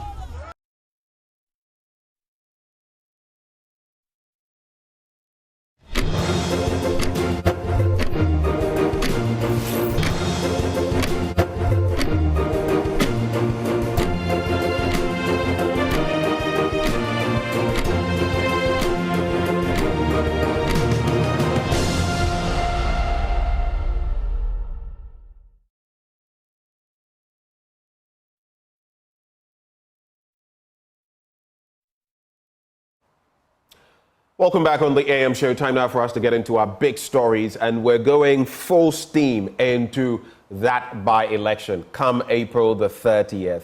I'm talking about the Ejisu by-election, and lots of questions to ask. Now, there are major contenders, some of them independent candidates. One of them, Mr. Idiomi, who is actually a former MP for the NPP end, who has now gone independent. Why is the NDC not contesting, and what is the story behind the different dynamics? Well, this morning we'll be engaging a raft of guests as we seek answers to these. Starting off with Dr. John Osai-Kwapong. He's a CDD fellow. He joins the conversation. And in the studio, Mustapha Gbande is Deputy General Secretary of the NDC. But let me start with Dr. Osai-Kwapong. Doc, good morning. Good morning to you, Benjamin. It's good to have you join the conversation today. Thank you. When you look at the dynamics so far, the vetting, as far as the NPP is concerned, then the selection of a candidate, and now the different stories that you've heard emerging from Ejisu, what do you make of them? Just to kickstart the conversation. Yeah, I mean, it's quite interesting to see how competitive the election. The by-election is getting. In fact, when the NDC decided that they won't participate, and I could understand. I mean, it's a constituency that I'm sure everybody could bet 99% that it was going to be an NPP seat anyway. But it's sort of starting to feel like an NPP primary, phase 2 of an NPP primary. Particularly if you look at not just the NPP candidate who won the primary, but also the former NPP MP who was also going as an independent, and then the dynamics that is beginning to create. It'll be very interesting just to see how that, plus the other candidates, does it then weaken, the chance, or does it actually make it even more competitive than the person who had originally won the primary had thought the race was going to be. And to see some of the party faces and voices, like the Minister for Roads, the National Youth Organizer, going full force behind him, and sort of creating this impression that he's the candidate who can actually make things happen and facilitate things. Otherwise, being able to bring any sort of development to Ejisu will be extremely challenging or impossible. Goes to show you that they do recognize the stiff competition that he's facing. Interesting thoughts. Let me come into the studio now. Mustapha Gbande is also here, Deputy General Secretary of the NDC. Thanks for joining the conversation. Let me start off with what your reading is of the situation so far in Ejisu and why the NDC is not contesting. Well, thank you very much. I think basically the NDC reserves the right to decide which election it wants to participate in and what political advantage that will be to us and how that, gets into the bigger picture of our ultimate desire, which is to be in power come December 7th. What's happening in, we went to Asay North by-election. We resolved that we wanted to make a statement to tell the people of Ghana that the NPP cannot fail and also win an election, any competitive election. We went into that election against state machinery, went into that election against physical sharing of money, and we won that seat because we resolved to participate. We went to a Kumeru by-election. Our intention was to make a statement to tell the NPP that even in their own backyard, the Ashanti Region, which is their vote basket, they have not done anything that impacts in terms of development in the lives of the people. We made that statement vehemently clear. And in the issue of Asay North, just right now, we have clearly not less than 10 months to go into a general election. That seat was held by the NPP. So it's not the same like Asay North, where we went there to defend our seats because we were holding that seat. The NPP won. But the point to be made is that when it's a by-election, every party can contest. You have contested. That's right. In general elections, you have contested. So the question is, why are you not contesting now? Yeah, that's right. The dynamics is that when you are holding the seat, somebody is trying to take from you. It defines the equation. In Asay North, we were holding the seat and wanted to prove to But that does not fully answer the question because there have been other areas where you have contested. There have been other areas where there have been by-elections and you have contested. I mean, let's take our minds back to Ayawaso West Wugon. I don't want to remind us of the dastardly acts, but you contested. You put a foot forward. There was this other area as well in the Ashanti area. You contested that seat as well. And the fact that you don't have a member of parliament there is no explanation to say that, because we don't have a member of parliament here, so we're not going to contest. I want some clarity on why. I'll get to that level. I believe that, yes, so quite apart from the fact that Ejisu is held by the NPP and we have just less than 10 months to go into an election. If we go into that election, coupled with the fact that it's an NPP 100% constituency, not 100%. Well, you get some votes there. An MP, we get some votes, yes. And the NPP gets over 70%. If we participated, we believe that we could win that seat. But you believe? Yeah, we could win. If the NDC participated in this by-election, you could win the seat. Yes, we could win the seat. And you know the numbers in Parliament where you need about one extra member of Parliament, and you know this, and you are not contesting. But yes, but you see, we have less than 10 months into an election. So whoever wins, we have to immediately start campaigning for another election. If you win the by-election, does not exempt you from being a contestant of the 2024 election. But if you win the by-election, it puts you in pole position. I'm not getting the even with the understanding from this. Even with the hung parliament, this government have done the West already. Even with the hung parliament, where the numbers are equal, you expected that the numbers could be used to check government in terms of its conduct and actions, the worst have happened. The ultimate is that Ghanaians are waiting for a change. And the NDC wants that change ultimately in December. A win of an Ejisu seat does not bring that ultimate aim, which is December 7th. And again, what is happening in Ejisu currently is an in-house warfare of the NPP. So how they undo Alan Kojo Chirimantin's party there, how a former member of parliament, a deputy minister for that matter, decide to file or to contest on independent is enough statements of the disorderliness, disorganization, and disorientation at the NPP front to say that, look, people in Ashanti region are not happy with the government. So therefore, you have the road minister who has become a contractor himself, supervisor. He is in the constituency 24/7 constructing routes for the purposes of a by-election. Even in the case where NDC is not contesting, they are still throwing projects at the people of Ejisu in the name of trying to win the seat. So let me make this clear for me. Yeah. In other words, are you saying, and corroborate if I am right, that, they are fighting, we are going to leave them to fight, and then whatever happens in December, then will come. Let them have their intra-party stuff. Is that what you're saying? No, that's not what I'm saying. But, I mean, for every strategist, in my own opinion, if my enemy is at warfare, I would rather supply them arms to finish themselves so that my warfare with my enemy will become easier. In fact, the front, Alan Kojo Chirimantin's party is a baby of the NPP. A baby of the NPP. Of course, I mean, he has dissociated himself from everything. The membership of Alan Kojo Chirimantin's party are fully NPP people, plus Ghanaians who believe in his vision. That is where it's coming from. Alan Kojo Chirimantin, until recently, was a cabinet minister of President Akufo-Addo. He claims part of the glory of President Akufo-Addo's government.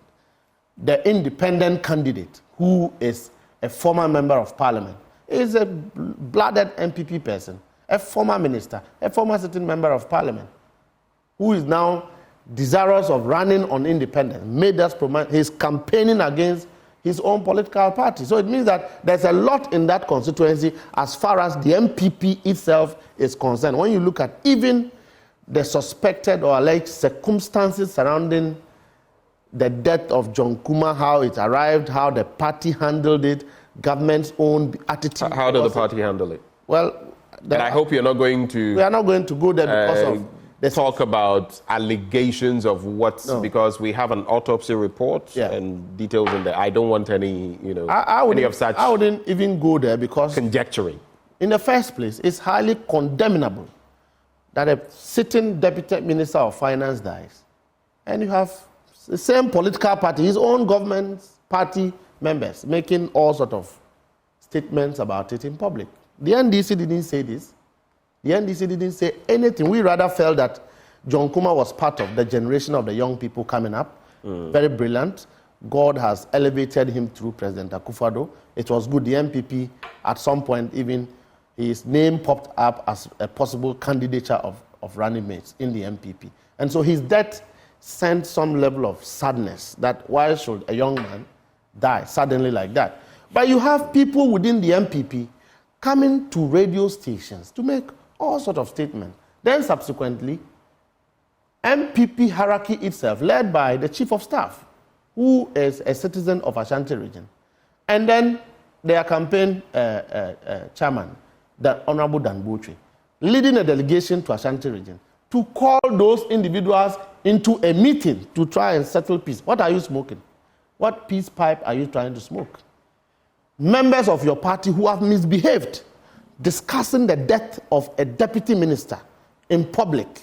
You haven't reprimanded him, you haven't punished him, you rather call him into a meeting, delegation meeting to try and we can leave those issues. Yes. Let's focus on the substantive matters. So these are evidential characteristics of the disorderliness of the NPP in that constituency. Okay, so that is why you're not going to contest. That is not that. Again, I have stated that looking at the timing, that we already have a parliamentary candidate there who have been campaigning. I mean, we're preparing him for December 7th.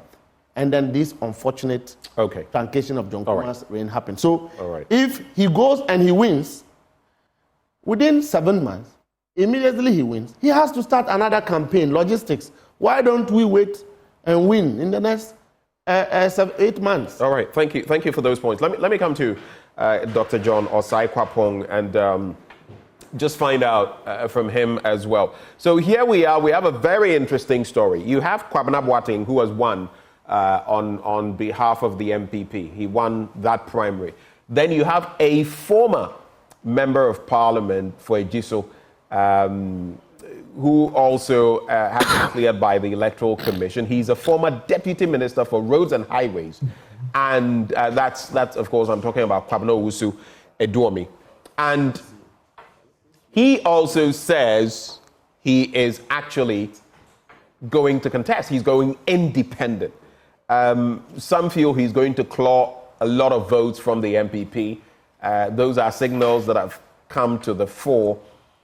And then there are some other independent candidates. In fact, the last time I had an interaction with Dr. Abu Sakara Foster. We'll just try to clarify on that. He was even suggesting that the ARC, the Alliance for Revolutionary Change, was going to field a candidate and that it could be one of these independent candidates. So it's quite a mixture there, and some would say that the only party that is likely to lose in this is the NPP, looking at the different elements. But what is your understanding? What is your reading of the Ejisu by-election ahead of it? I mean, so if the former MP, former deputy minister going independent is an NPP person, I therefore assume that even if he wins, he'll still caucus with the NPP and he would still give his vote in Parliament to the NPP. That's my assumption. I'm just curious as to the circumstances that led to his loss of the seat, and even more curious as to why he didn't participate in the primary the primary that selected the party's candidate for the upcoming by-election. I'm just curious as to why he didn't, and then post that primary now he declares his candidacy for the seat as an independent, and what that causes for the internal dynamics of the party, right? Because then now it's splitting the votes between the party's candidate who won the primary and this independent candidate. And as I said earlier on, then what does that do for the chances of the government's preferred candidate or the party's preferred candidate, as per some of the things that Honorable Asensu Boachi said? So it would be very interesting how it all turns out. But I believe that even if he wins, Eduomi wins as an independent candidate, he's still I would want to assume that he's still an NPP person, and will therefore caucus with the party, and should matters come up for a vote, is likely to vote with the NPP, and therefore they may not necessarily lose that one vote. What I find concerning, though, is some of the statements by the Honorable Asensu Boachi, which says that let me just contextualize that, because I was about to pose that to you, but since you're going there, what Francis Asensu Boachi basically says that, look, if you go for any independent candidate, how can the person now come to me and lobby me, right, for roads, among others? I find that crucial. We'll be playing that video, but I find it crucial because, mind you, the president, Akufo-Addo, some time back said the same thing about the Fomena MP who went independent, and guess what happened? He won. And then they had to make him deputy, second deputy speaker, and do all sorts of gymnastics to get him to caucus with the NPP. It would appear there have not been learnings in that. But let's watch the video and hear what the minister had to say. Francis Asenso watching.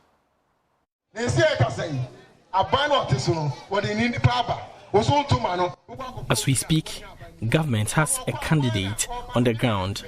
If you vote an independent candidate, how does he come to me to lobby for roads? That's another party, MP.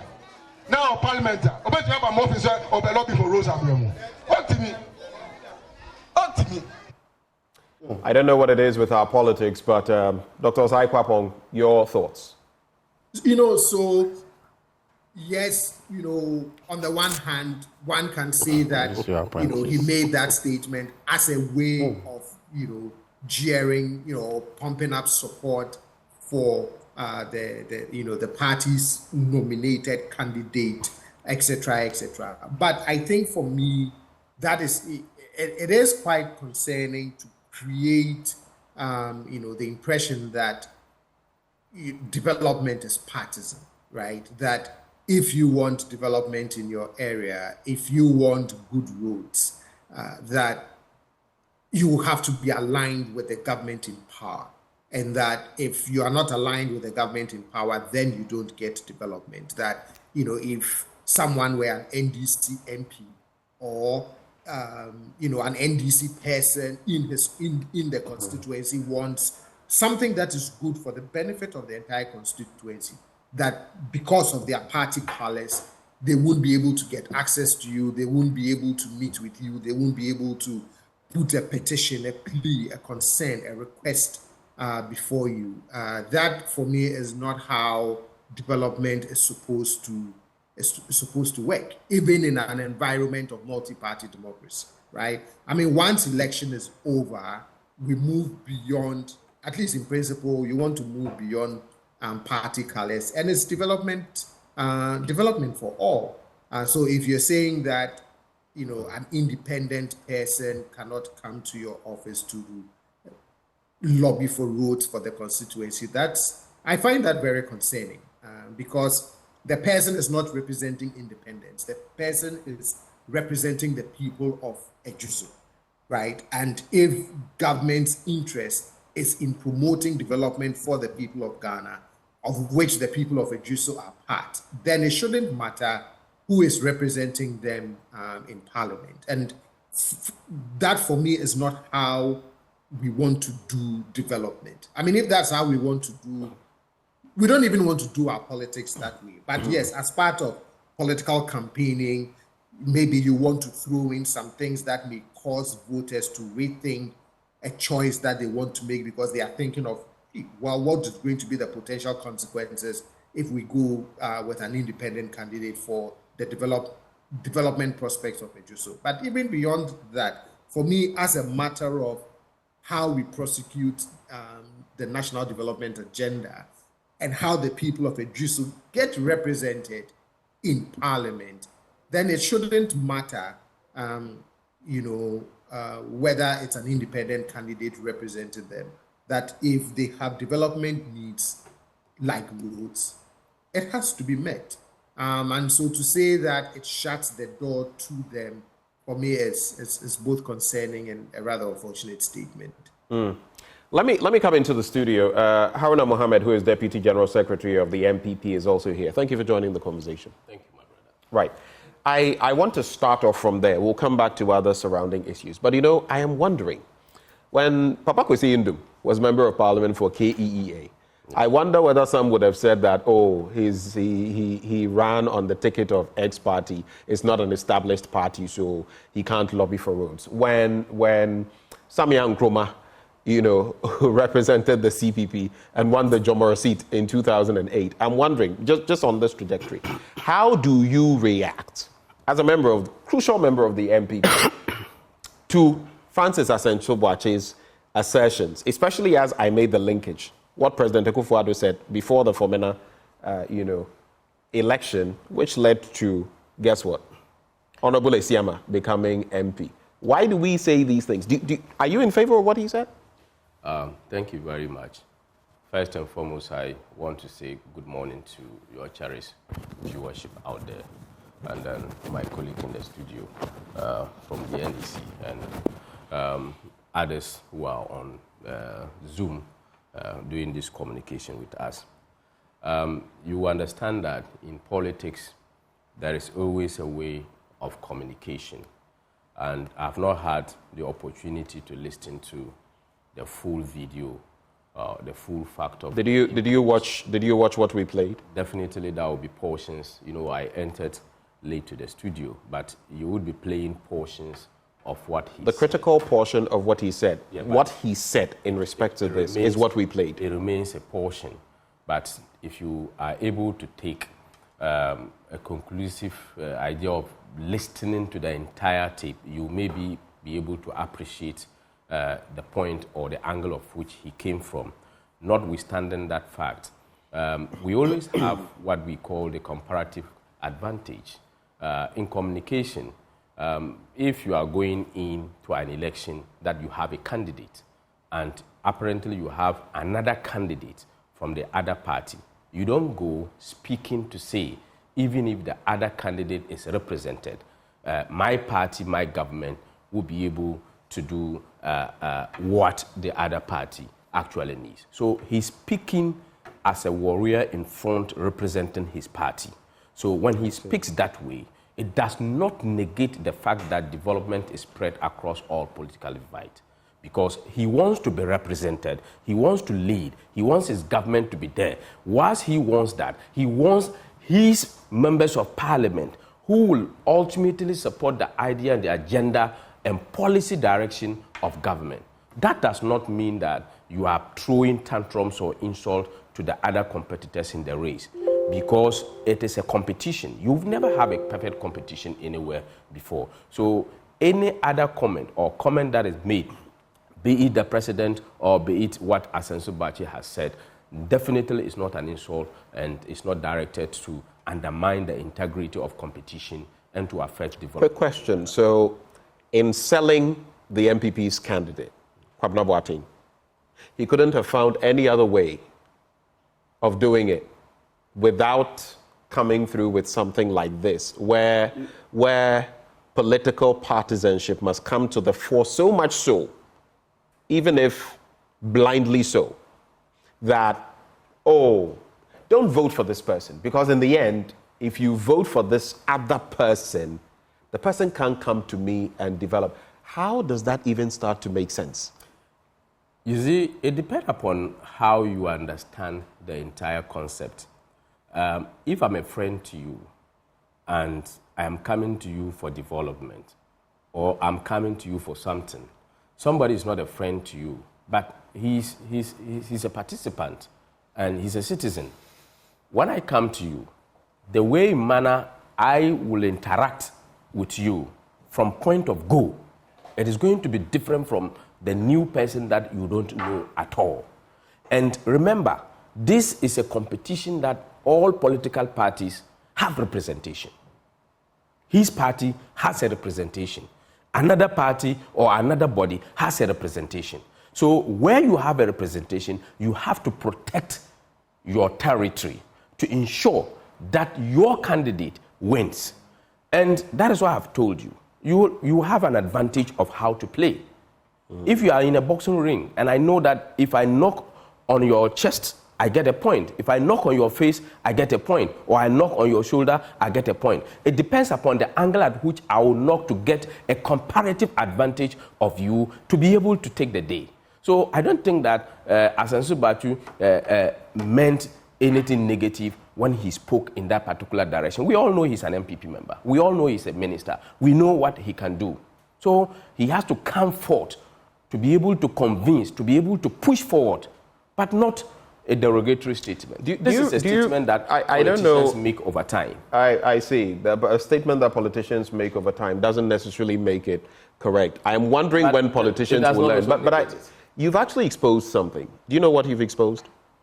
It's not an You've exposed the thinking, warped or otherwise, of politicians. And I blame all of you. Because you exhibit it in different ways. But hold. Let me moderate this. Let me moderate this. I'm the moderator here, gentlemen. You've exposed something. And it is this, I don't know whether you were listening to yourself, but if someone comes and the person is my friend and someone else, what does friendship have to do with... Hold for me. What does friendship have to do with your role as a minister? Your role as a minister has nothing to do with friendship. In fact, that is where the corruption starts. It starts with being responsible regardless. What does the Constitution say? Regardless of where the person is coming from, regardless of who they are, regardless of their religious background, regardless of whether the person is light-skinned or dark, be fair to that person and do your work. If you are not my friend, how does that even factor into the equation? You get the whole thing wrong. Explain better to me. Please. I did not use Ashanti Region as a friend. I use you as an example because you are not the minister, right? I am saying that if there is knowledge before, like you know me before, that is why I use friendship. But you know very well that Ashanti Region is not an NDC member. You know he's an NPP member. You know very well that even these were the appointments that even the NDC were even against. In terms of vetting and in Parliament. You know, we had to, all our ministers, we had to find our way through to get them in this particular hung Parliament. So definitely, you know, this is politics. It's not about anything that we do. But in terms of development, he did not say he would not listen to the person. He says that if it is my member that I have put forward for election, it is absolutely going to be the smoothest because that is why we have political representation. All right, point made. That is why we have political representation. It doesn't mean that you would not listen. Go to Volta region and look at the development projects that we are doing. Look at the road infrastructure we are doing. Look at the Agenda 111, those hospitals that we are building. Are we doing it because they voted for us? We are doing it because we have a social policy with the people of Ghana. Right. Whether they voted for you or they don't vote for you, you develop the country. Okay. Spread it across. And that's what governance means. But just a quick reaction before we delve further into Ejisu. The whole bit about... But anyway, we'll leave it there. Interesting thought, though, for you to digest when the president went to Mefe and said what he said in relation to what you're saying now. What did he mean? And someone, I don't know whether you would volunteer, I've forgotten the constituency, when the family members, purported family members of former President Mills went there, and the president said that, I'm not developing this place because, I had a deputy minister there, MP, and you didn't vote against the person, Inti. What does that connote? But let's come back to Ejisu. You have quite a hurdle. You have former member of parliament, also a former deputy minister for roads and highways, Kwabena Owusu-Edouame, gathering traction on the ground. The thinking is that he could upend the opportunities of Kwabena Boateng, your representative in the by-election, in a few days' time. There are other independent candidates. There appear to be a number of fractures within the NPP, and some are wondering whether you can come through unscathed in the by-election. Your take. And of course, there's also the Alan element. Alan Chemating, have they picked forms? Well, I've not been I have heard a thing or two, but what is your reaction to that? Are you threatened? Oh, no, not at all. We are not threatened in these particular elections. And we are not underrating any competitor at all in these particular elections. You remember, our main competitors have chickened out of these elections. And this is not the only elections that they have chickened out. You remember? You're referring to the NDC? Yeah, the NDC. Right. The by-election in Ayawaso West Wogom. They started nasty things and they had to chicken out.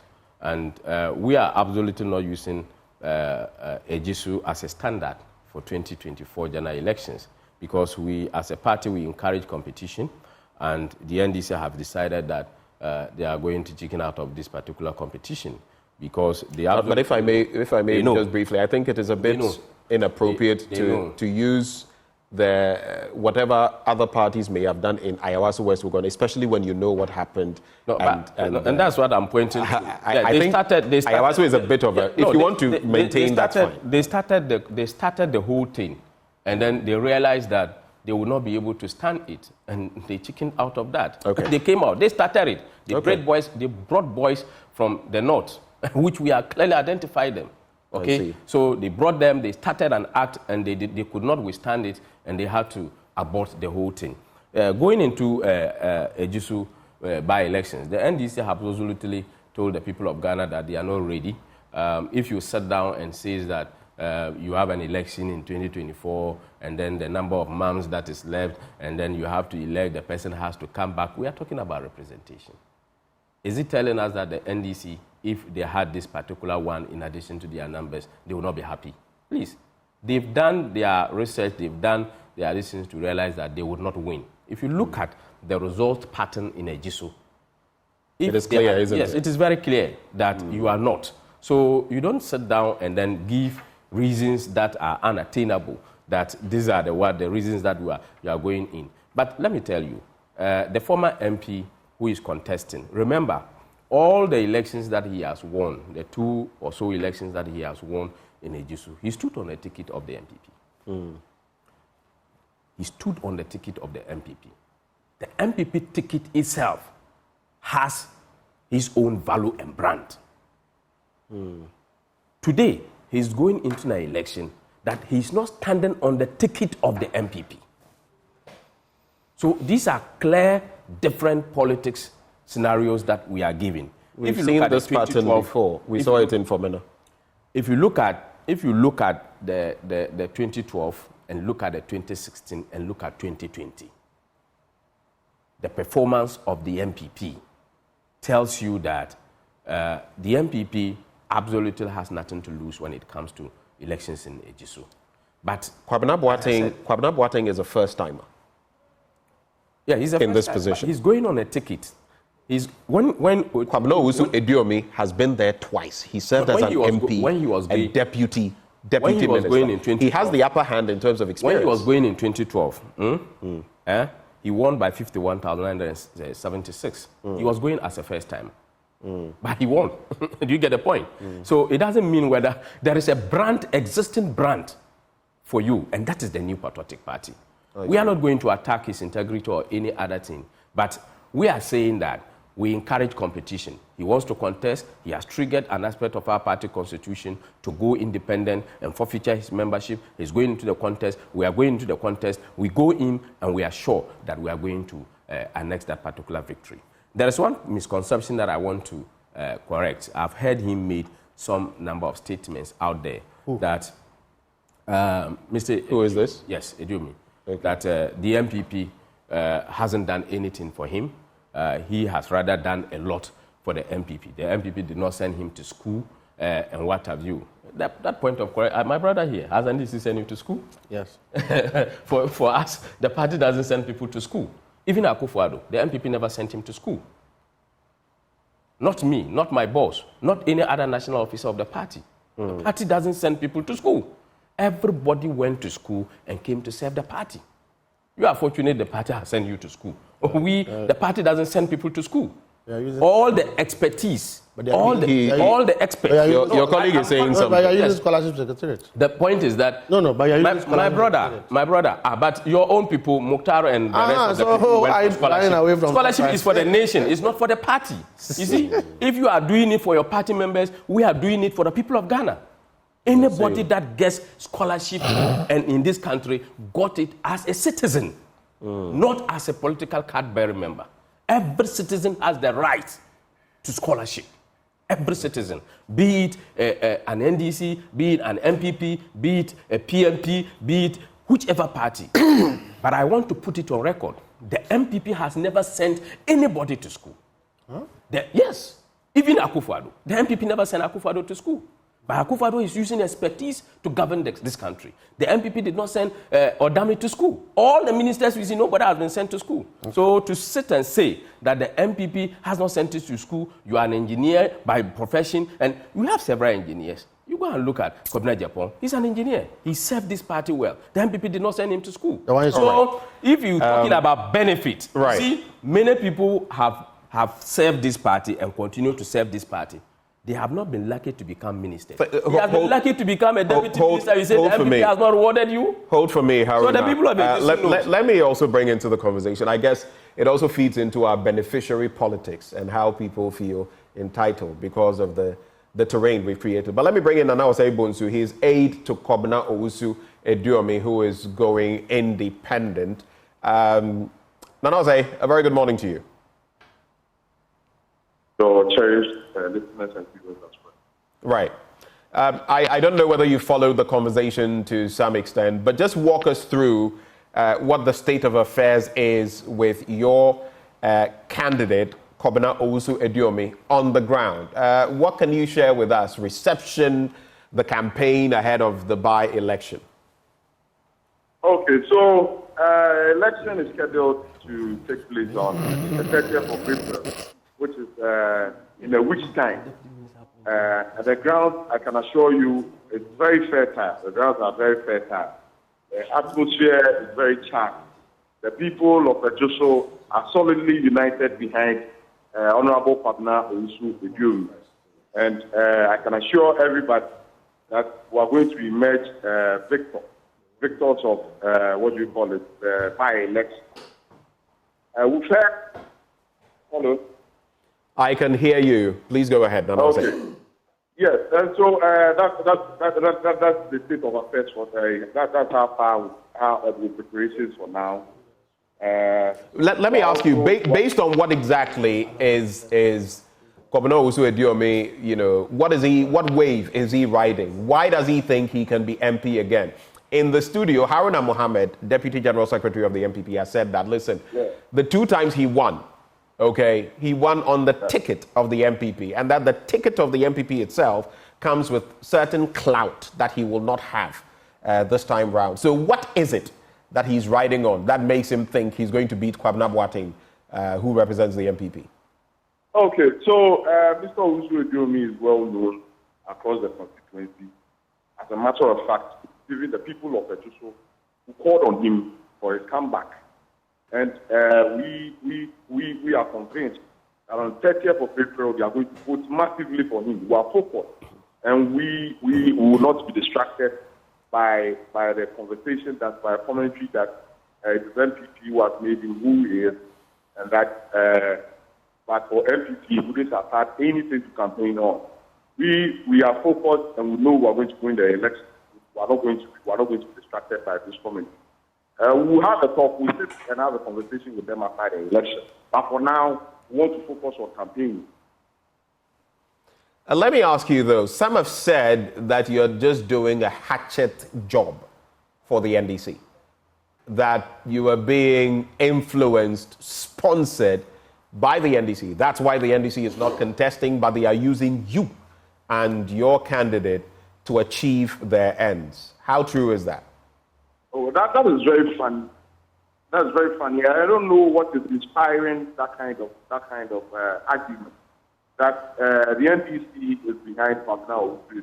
He served the party for 12 years as member of parliament for the Ejisu constituency, and I don't know when he came into the realization that he has been a stooge of the NDC. You see, it is election, and it is campaign time, and so people can say all sort of manner of things. But we, as I said earlier, we are very much focused on canvassing for food, and will not be distracted by some of these things. Let me ask you, based on the reception you've got, are you confident of winning the by-election? What margins are you looking at? What percentage of the votes? We're not looking at anything less than 80%. You're not getting what? We're not looking at anything less than 80%. Wow. That is very optimistic, isn't it? Sure. Ejisu is going to make a bold statement on 30th of April. So you mean is going to make a bold statement. You see, Ejisu mind has already decided. This decision was taken long ago.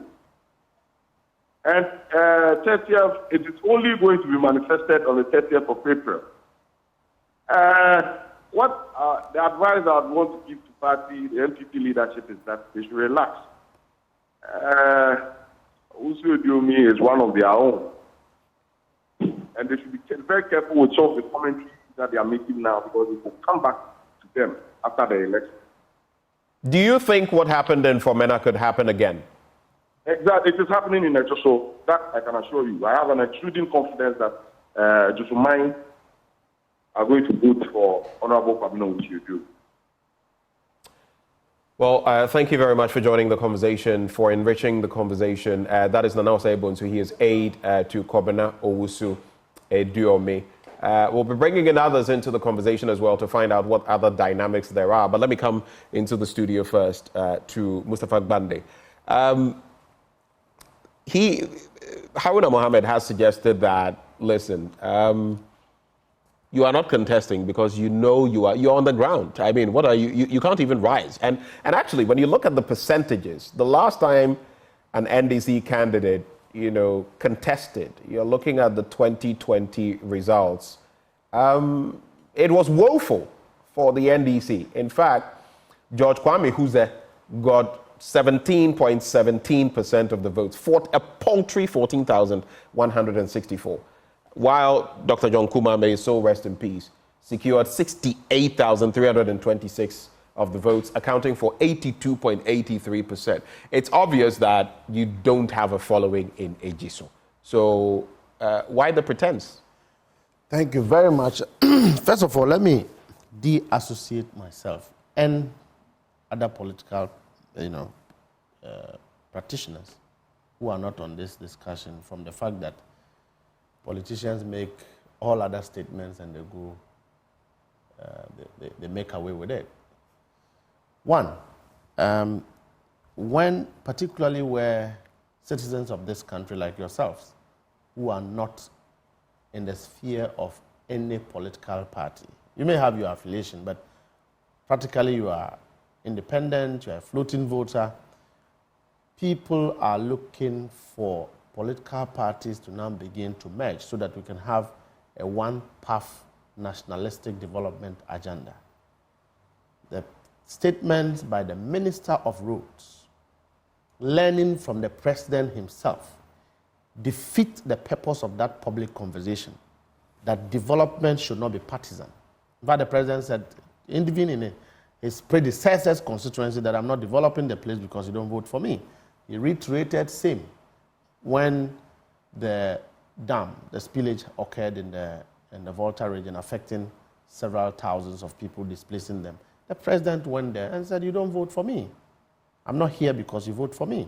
And so, Ashanti Region is one of the close trainees of the President. So it just demonstrates the mentality of the President, the mentality of the NPP, which their Deputy General Secretary just endorsed, but we don't work like that. Number two, Ejisu is an NPP stronghold. One would expect that on any day, without contradictions of disenchantment and apathy, NPP should win an Ejisu seat.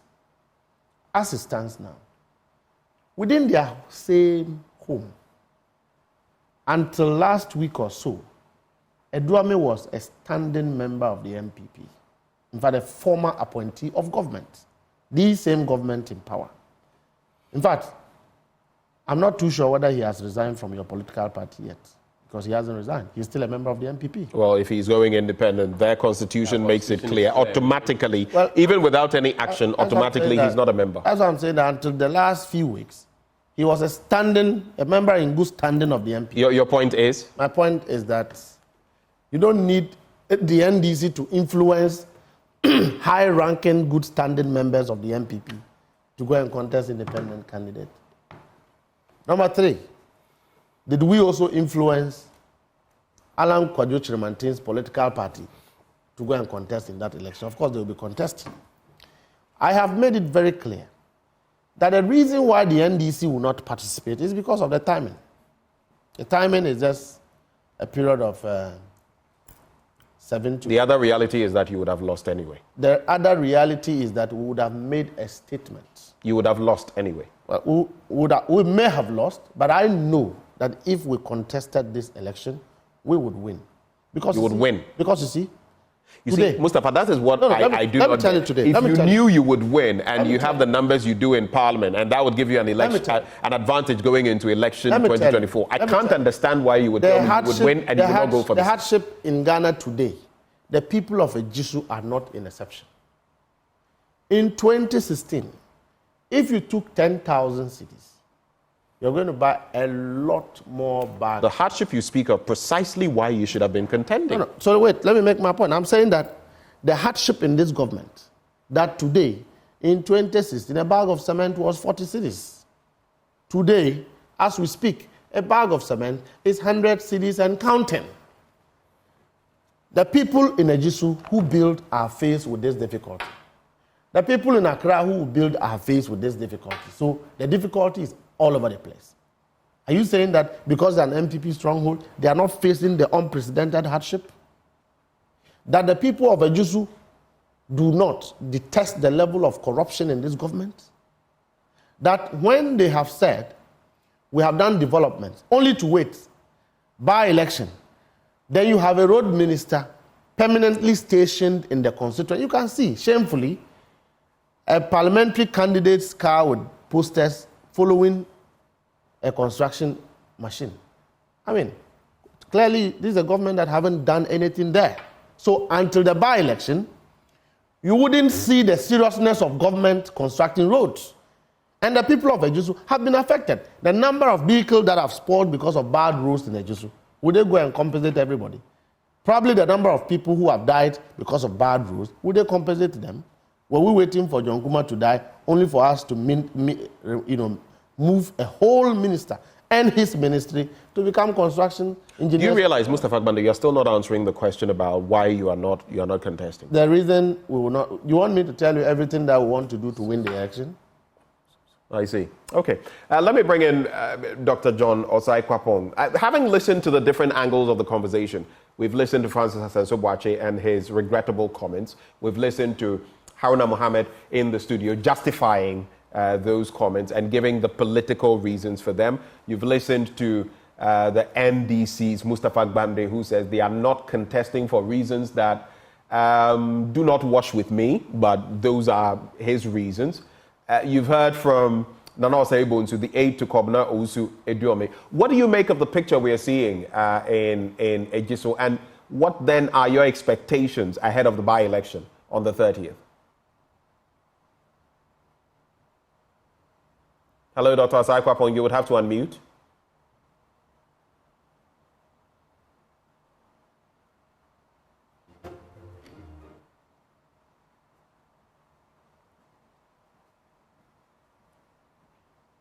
Hello, Doc, can you hear me?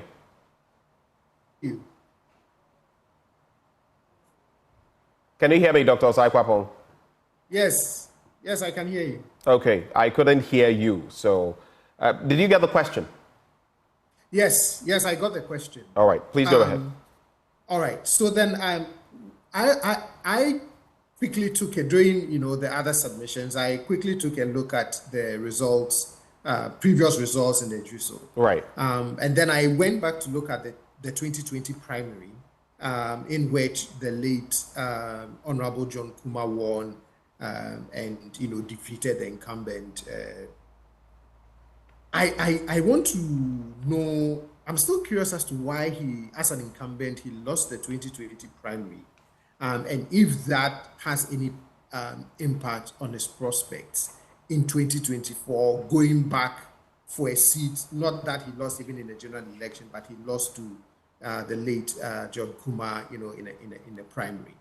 That for me would help me gauge what the voters, and yes, maybe 2020 is not 2024, but what was it that was going through the minds of, well, then again, that was also delegates, right? This is, the overall, the entire constituency. But again, I wonder what was going on in Ejisu in 2022 that led to the defeat of the, incumbent in the primary, and how that shapes or does not shape his prospects, going into this election, as an independent. But for me, as I mentioned previously, to see some key figures like the Honorable Ejisu By-Election, the National Youth Organizer, some of these very faces and voices of the NPP going into the constituency to campaign hard and vigorously for Mr. Boateng is an indication that they do expect a tough race.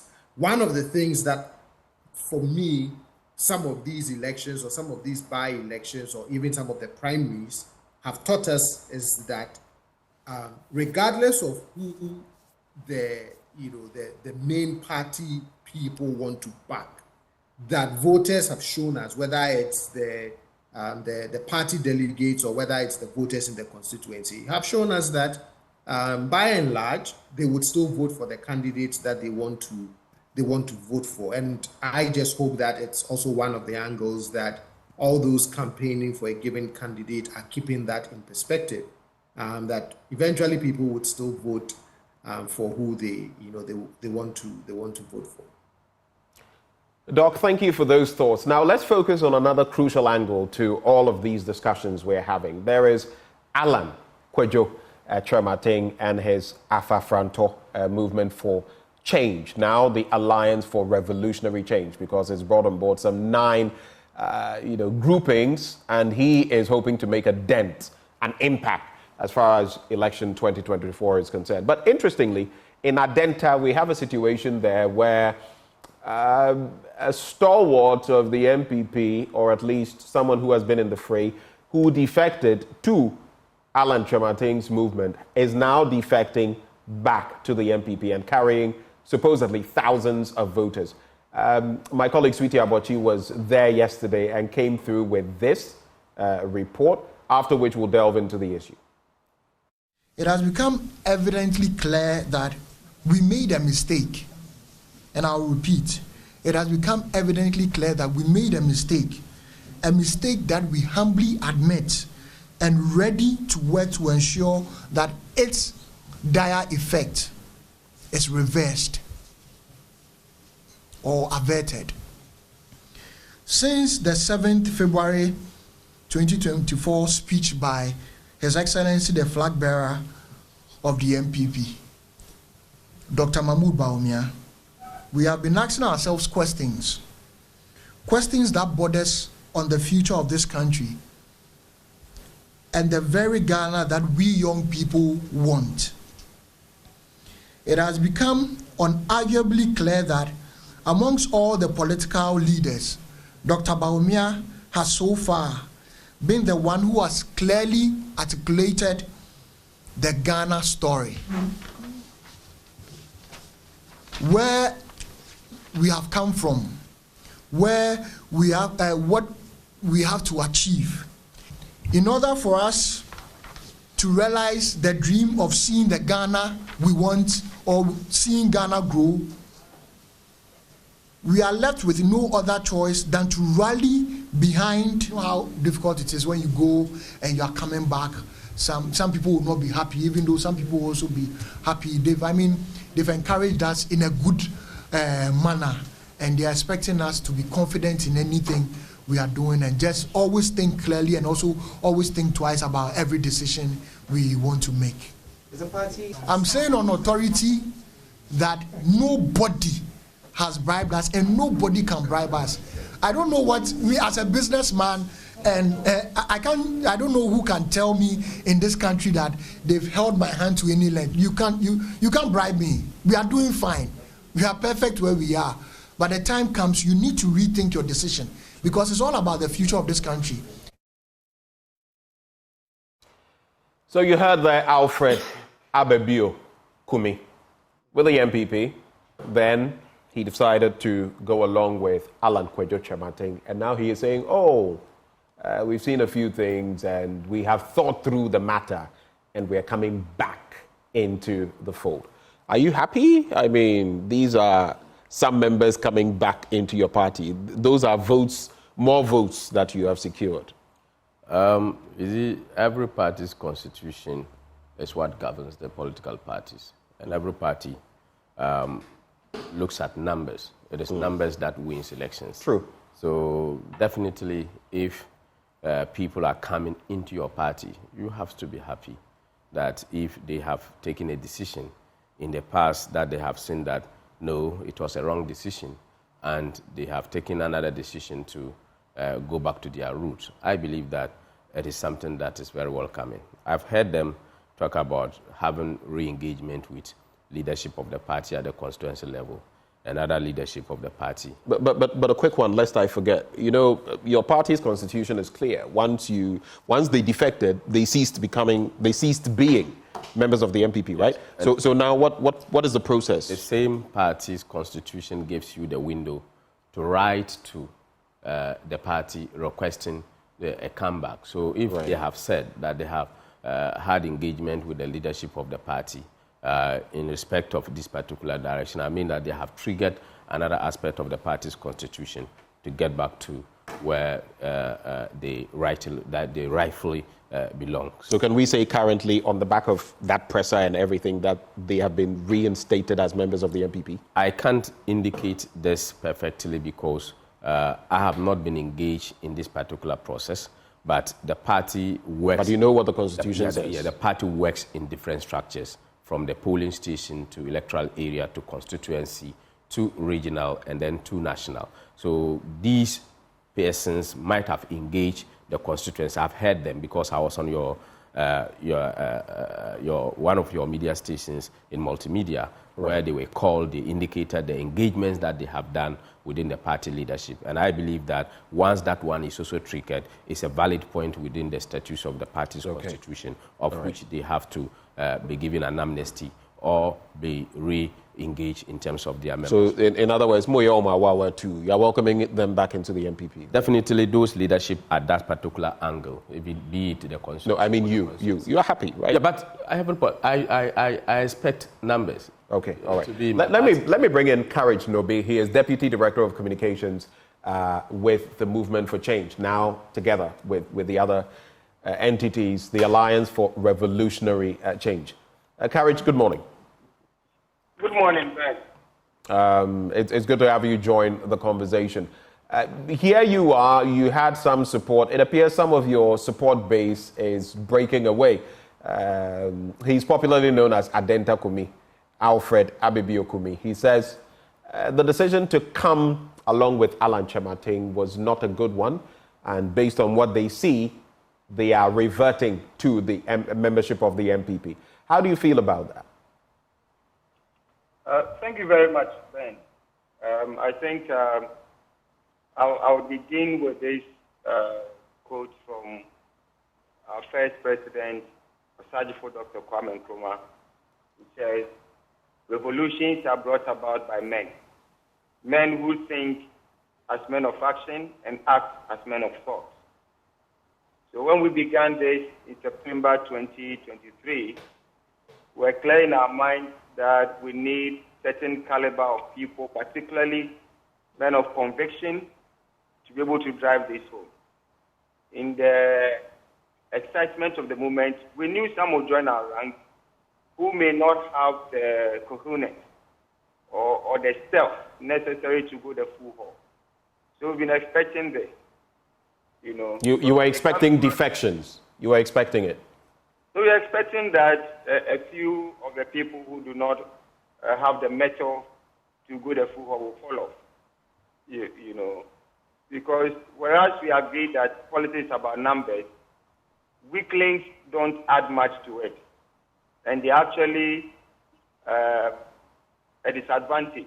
It's a disadvantage to have weaklings in your fold.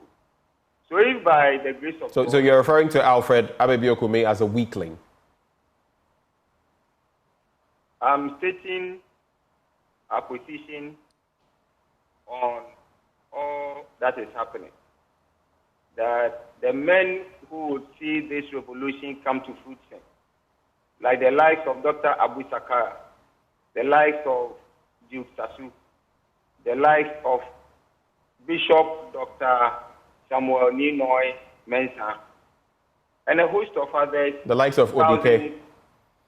Yes, thousands spread across the country who have seen what we are trying to do to move this country from poverty to prosperity, supporting a candidate who has a solid track record of performance, both in private and public sector, who has the most important characteristic of the president who can build a nation, integrity on his side, whose character is without blemish. That is what we are about. Thousands of young people, see what we are trying to do, and they've come on board, and a lot more people continue to engage, some with their own political entity. So that is what we are building, and that is what we know. In such a move, trying to unseat an establishment that has taken center stage of Ghana's politics, the entire Fourth Republic, for 32 years.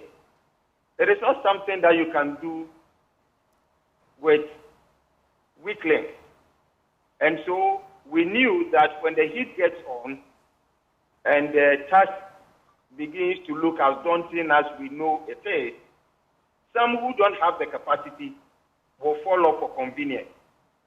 And so some of these things, for us, I think it's a gain for the movement, to have some of these. You think the departure of these numbers, Alfred Kumi together with his cohort, it's a gain for the movement?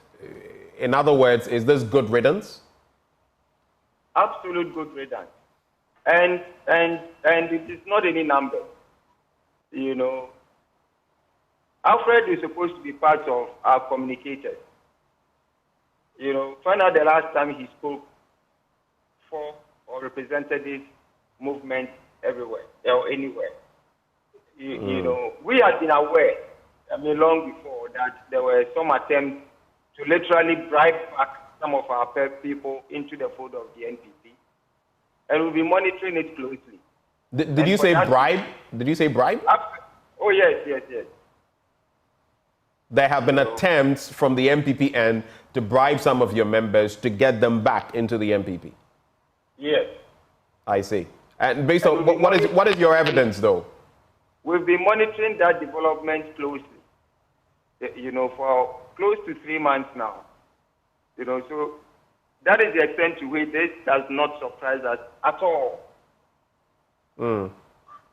So your suspicion is that these people have been influenced? How does it sound, to you, the kind of reason that is being adduced for this? I have heard elsewhere that one of the reasons why Mr. Kumi said he's left is because on his birthday, Alan Temati did not call him to wish him happy birthday. Certainly, you cannot have a revolution with people of such mindset. But you don't know that for a fact. You say you have heard. Let's be fair to the other person. You don't know that for a fact. Because in his attempt to get some of the people to follow him, when he called on the asked him why, he had to give reason. And what he doesn't know is that as many people as he was calling, they were calling and informing us of his action. So he called me, he said, ABC and D, what is happening? He said, don't worry, the main count. So when you interview him, there were very interesting things that some of our people told him. Asked him to report on it. Even the supposed, when he says 6,000 people have elected to follow him, ask him to name 30. He should give you just 30 names. Because we have a robust database of our volunteers. We know everybody, who they are, where they are, and what they are doing for us. So if he says 6,000 of our volunteers have followed him, he should name 30, not 1,000, not 100, just 30 on your show. So you doubt the numbers he's putting out, the 6,000 and all of that. You say you're not challenging him to name even 100. He should name 30. 30. It is a joke. Okay, all right. Just clarify this for me, though. The last time Dr. Abu Sakara Foster came here, he said something to the effect that, the ARC, or at least the movement, was going to have some representation in the Ejisu situation. What's the status of that? I just want clarity on that. No, I mean, as a serious movement, we analyze every situation and decide to have a strategic engagement on it. At this point, I think it will be premature to state any details. It's just that it is a development that we are monitoring closely. Are you hoping to field a candidate? We are not fielding a candidate, that I can tell you for sure. But it's a development that we continue to monitor.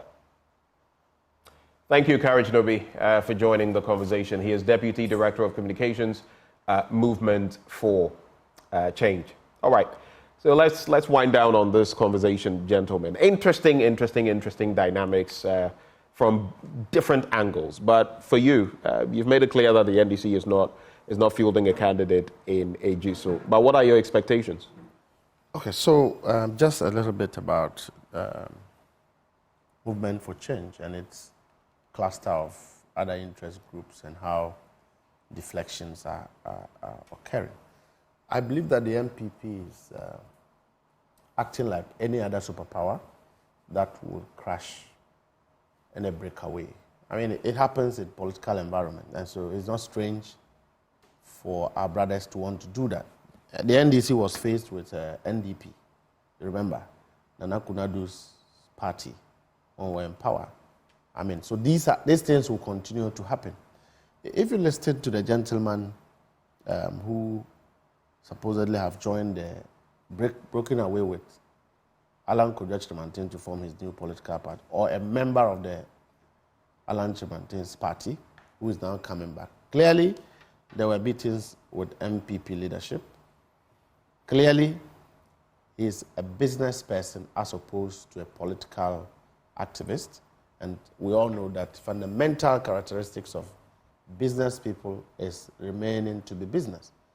Now, the Movement for Change has now grown from just a breakaway political party to a conglomerate of other political parties coming together to join. If you look at somebody like Abu Sakara, he's run before for presidential elections. If you put him in terms of credibility and integrity, if you put Abu Sakara and you put Dr. Mahmoud Bawumia, I would go for Abu Sakara.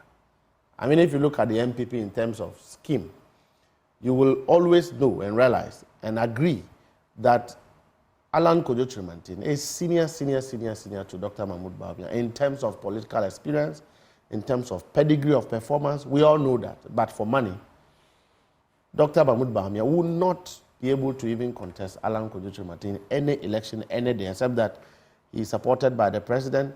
Everything Bawumia is doing, President Akufo-Addo is behind the shadows. He is the one remoting the political ambition of Dr. Mahmoud Bawumia.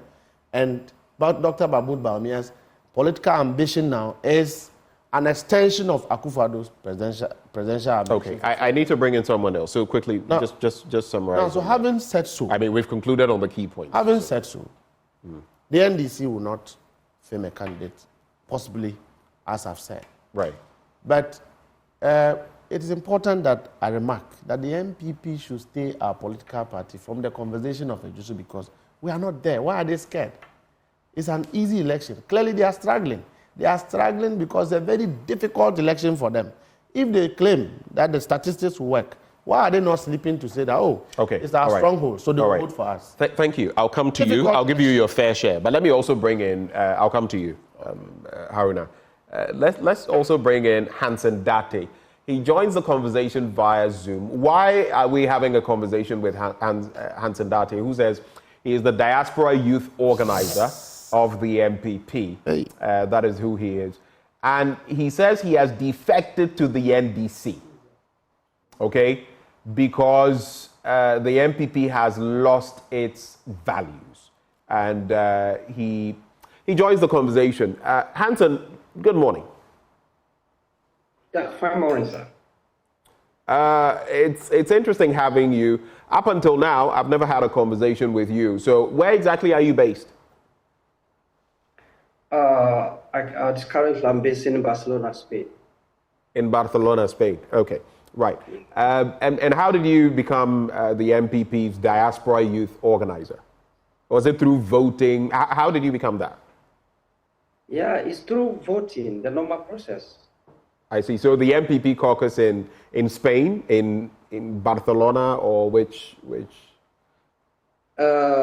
in Spain, in diaspora, and in Ghana, they are aware of it. They know. I see. Process. I just want Yeah, you to because- situate. I just wanted you to situate it from that angle so that we can know exactly what clout you carry, who you are, and what you represent. And you're saying that you've defected to the NDC. Why? Because even if you have just said it, I said the NPP has lost its values. And you know, everybody have a choice of joining a party. I joined this party since 1996. And looking at the things at this particular moment, I've seen a lot of changes. I've seen a lot of different ideologies, which was not part of our founders' ideology. I'll call it a foreign ideology. And these foreign ideologies, I don't buy it. So this makes me to take such decision. What are these foreign ideologies? Well, the main ideology of NPP is to fight against corruption, but currently the foreign one is to promote corruption under the Akufo-Addo government.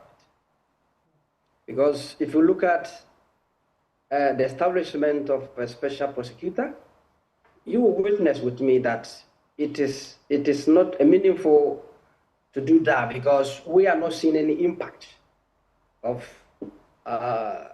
this institution. It's like a scam. We are just wasting money on those institutions, you know. And then fighting against corruption has become obvious clear that it's not a sin or it's not anything. We all knew that before Nana Addo came into power.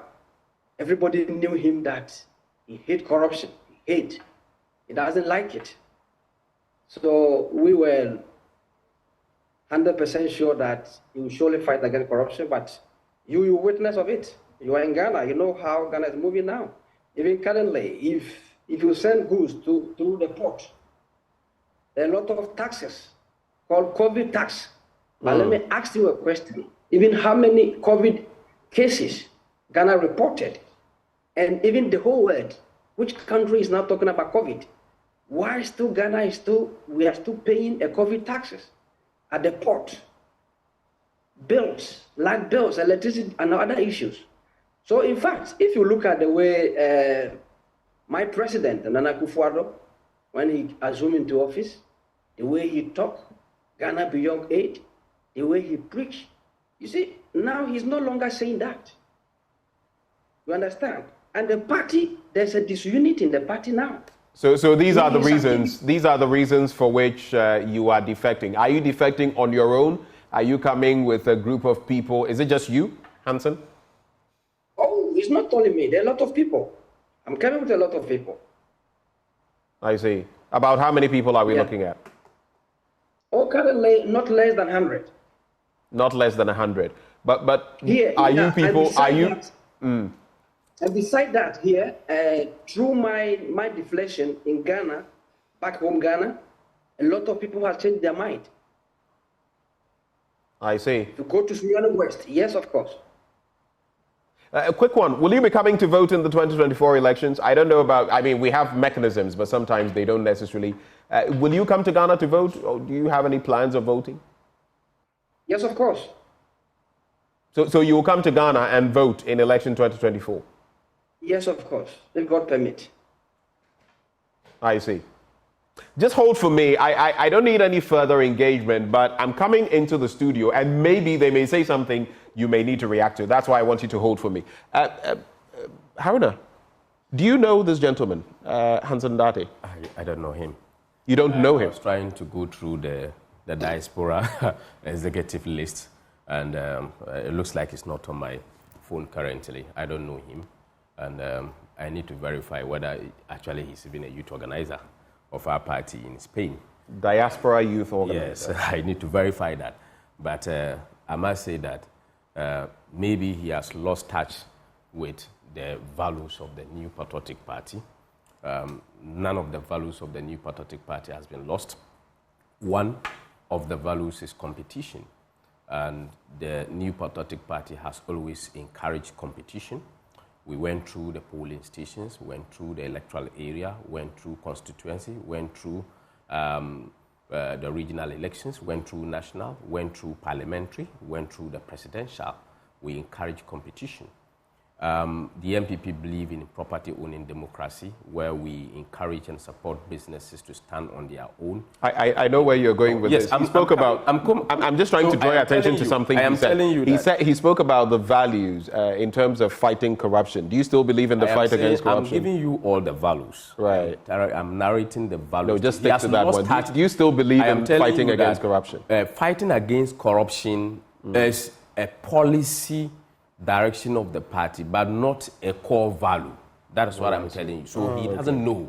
That's why there's corruption. These are the values. The values are a bigger picture where you are able to draw up activities in terms of fighting corruption, in terms of developing the capacities of the people, in terms of spreading support to every citizen of Ghana. Let's cap off the conversation. Final thoughts of the values of the party. All right. And my final thoughts here are that the NPP is ready for election 2024. Right. And we are going to make sure that everything that humanly possible that is on the rights of the Constitution of the Republic of Ghana, that we are able to do to make sure we get the votes of the people of Ghana.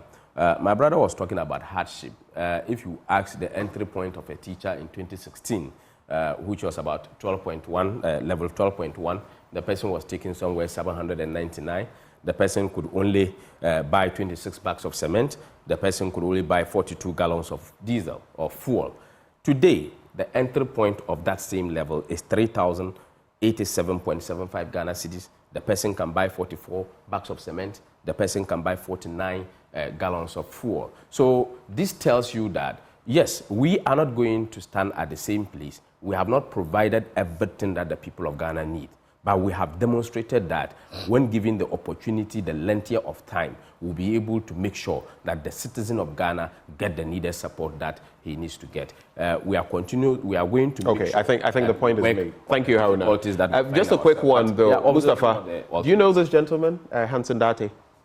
I'll be asking him shortly just what he thinks about it. No, but we welcome him. Just that I'll be quick to add that we are still in touch with our values as a political party. We welcome him.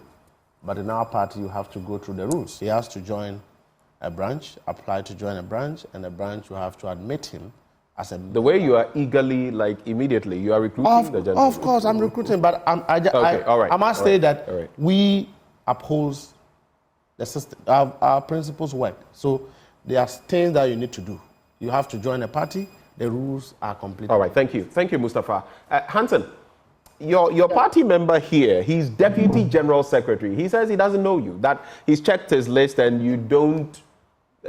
on the pink sheets, there's no evidence that you exist. Yeah, no. The issue is there is a branch here in Spain. So after contacting back home, they said I have to join the branch here, and this branch have to contact the back home of the head office. So just recently, I spoke with them, and then they accepted my letter, and they have my letter. Yeah, thank you. Who has your letter? So he have to.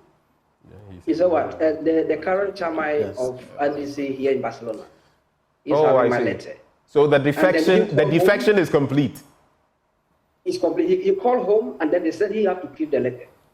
So I think he can verify that in a moment from now. I see, but in the NPP's books, have you ever been on the books of the NPP? What? The NPP. You say you are a diaspora youth organizer, or you have been. Yeah. Have you ever been on the books of the NPP as such? Yes. Even if he checked for how long? For how long? This last election, 2000, just ended the election, the presidential election. You could see even my name. He could see my details. He could see my picture. If he said no, I can even send it after this conversation. He can go back to the director of NPP International Affairs, and ask him and verify this. So this tells me that he doesn't even have link with the international affairs, or he doesn't know much about the NPP diaspora. All right. I must tell you that. But he did though say that he wasn't in the know. It didn't say categorically that. I mean, per the information you have. I was looking for the album to check on him. All right. You asked me personally whether I know him. I said I don't know him personally. So thanks for the clarity. That's to be fair to him. The guy cannot take the corruption again in this government. He can't. Thank you, gentlemen. We're grateful. No, our time is up. Our time is up. A president who could not even answer whether he took corruption. He was corrupt, whether as a human being. Because he was. You are talking. So those who joined us for this all-important conversation, we'll see how things go in Ejisu come the 30th. Those who joined the conversation, we had... Gentlemen, please. We had Nana Osei-Bonsu aide Kwabena Owusu Ediome. He is aide to Nana Osei-Bonsu, who is aide to Kwabena Owusu Ediome. Then there's Alfred Kumi, leader of the 50+1 movement, who says he has defected to the NPP. Courage Nobi is Deputy Director of Communications for the Alliance for Change, which is now the Alliance for Revolutionary Change, or the Movement for Change, which is now the Alliance for Revolutionary Change. Hansen Date joined the conversation, diaspora youth organizer of the NPP, who has now defected. Haruna Mohammed in the studio, Deputy General Secretary of the NPP, and of course, Mustapha Gbande on the other end, Deputy General Secretary of the NDC. Gentlemen, thank you once more for joining. Stay with us. There's still a lot more coming your way right here on the AM Show. We'll be right back.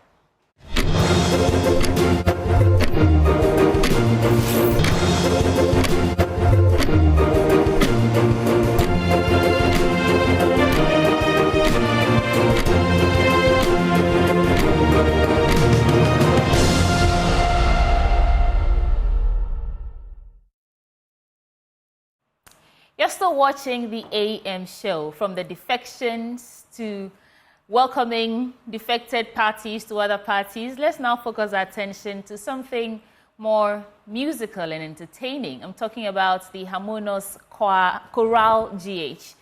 I don't know if you've been following, but I've listened to them a couple of times, and if they serenade you, you feel like the angels themselves are singing for you. In the studio with me this morning is Amanda Ifo-Abrakwa to tell us all about the Varrick Experience. Hello. Good morning, Amanda. Good morning. You look very lovely. Oh, thank you. You look good yourself. Thank you so much. And in about 10 minutes when we conclude this conversation, I'm hoping you can serenade me before you go. Well, you know, when the discussion we had downstairs, I said I usually don't sing on Tuesdays. Just like I'm only married on Mondays. Okay, you can make it work. Anyway, thank you for having us. It's good to have you in the studio. So what's the latest on your plate? I know you have some calendar activities. Yes. So what's happening with the Harmonious Chorale? You know, one thing about Harmonious Chorale, for the past 17 years, we have dedicated our time, our skill, and everything to remaining relevant in the music scene on the African continent and in Ghana and in the whole world as a whole. So every year we have certain calendar events marked for the whole year. We have about 3 major events marked on the calendars for the whole year. And this year's is no exception. We are starting the year big with the Festival of Praise and Worship, which is one of the major calendar events on our calendar. And you're calling that the Varrick Experience. Is that in any way connected to James Varrick Ama, the founder of... You are too smart, yes. Tell me about it. So the Festival of Praise and Worship itself is a major event on its own with the choir. But this year marks 40 years of James's life on this earth. I mean, his contribution to music and everything, he's one of the most prolific composers that we have here in our country. And he turns 40 this coming Saturday. So we are using the opportunity, the Festival of Praise and Worship 6 opportunity to celebrate him.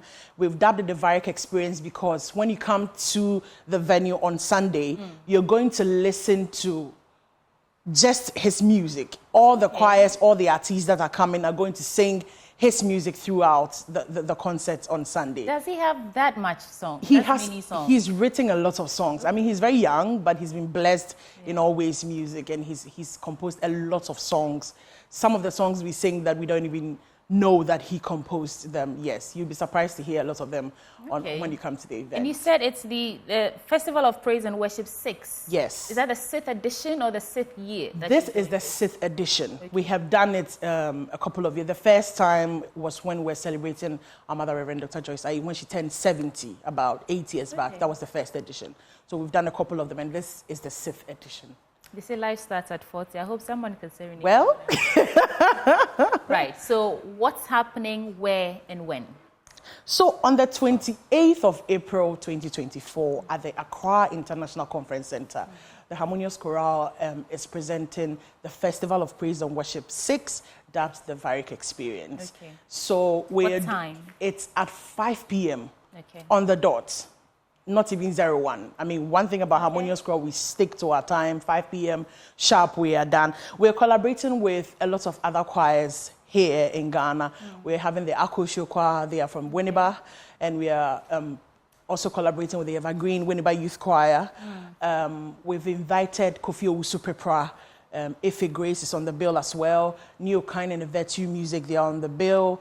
And Lodina the Soprano is on the bill as well for the night. And Did then you say Kofi Owusu-Pepra? Yes. I heard Kofi Owusu-Pepra. He's on the bill. Lodina the Soprano is on the bill. And then Team Eternity Ghana is on the bill as well. So it's going to be fireworks back and back, celebrating the goodness of God for 40 years for the founder and executive director's life.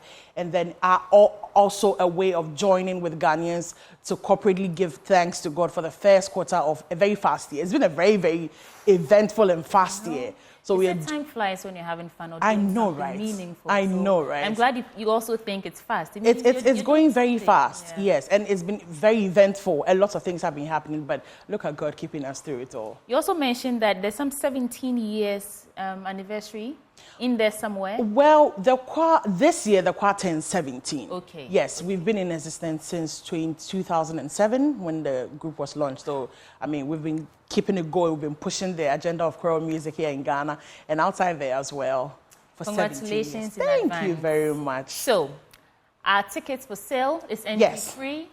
No. I mean, arts music is relatively expensive here in Ghana. So we are selling tickets. Regular tickets go for 100 cedis, and then the VIP goes for 200 cedis. As far as our VIP is really VIP. So we've already put out a communique there on what you stand to get when you buy our VIP tickets. But every member of the Harmonious Chorale has tickets for sale. But then if you need tickets, you can call 0276 389 747. 0276 389 747 or 0245 875249.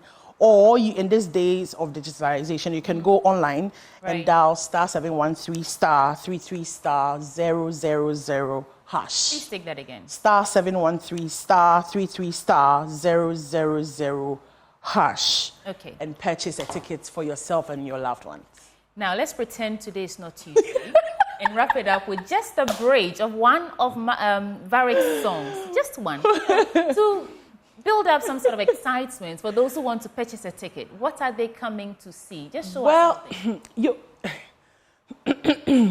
Let me just make sure my pasta is not watching. Let's get into it. Badiana minfanda Yehowa asi Wani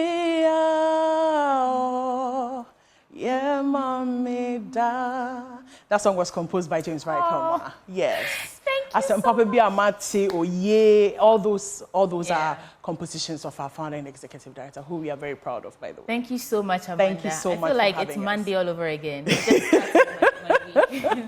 Amanda Efua-Brakwa is part of the PR team for the Harmonious Chorale GH, and come 28th of April at 5 p.m. at the Accra International Conference Center.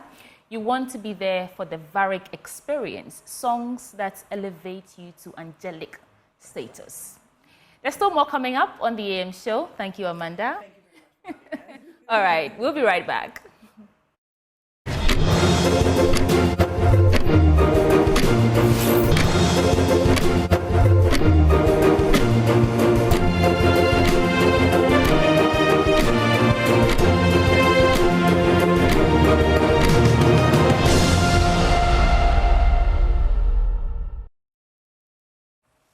In this this age of reality shows, you want to stay updated with what's happening, what's interesting, and who is doing what. It's time now for us to talk about I'm in Love with Bomaye. Now, a little background. I think I was about 16 or 17 years old when I first heard about this I'm in Love with Bomaye, and I thought I was so confused why a lot of women lined up to select one man. And so many years later, this is the second season.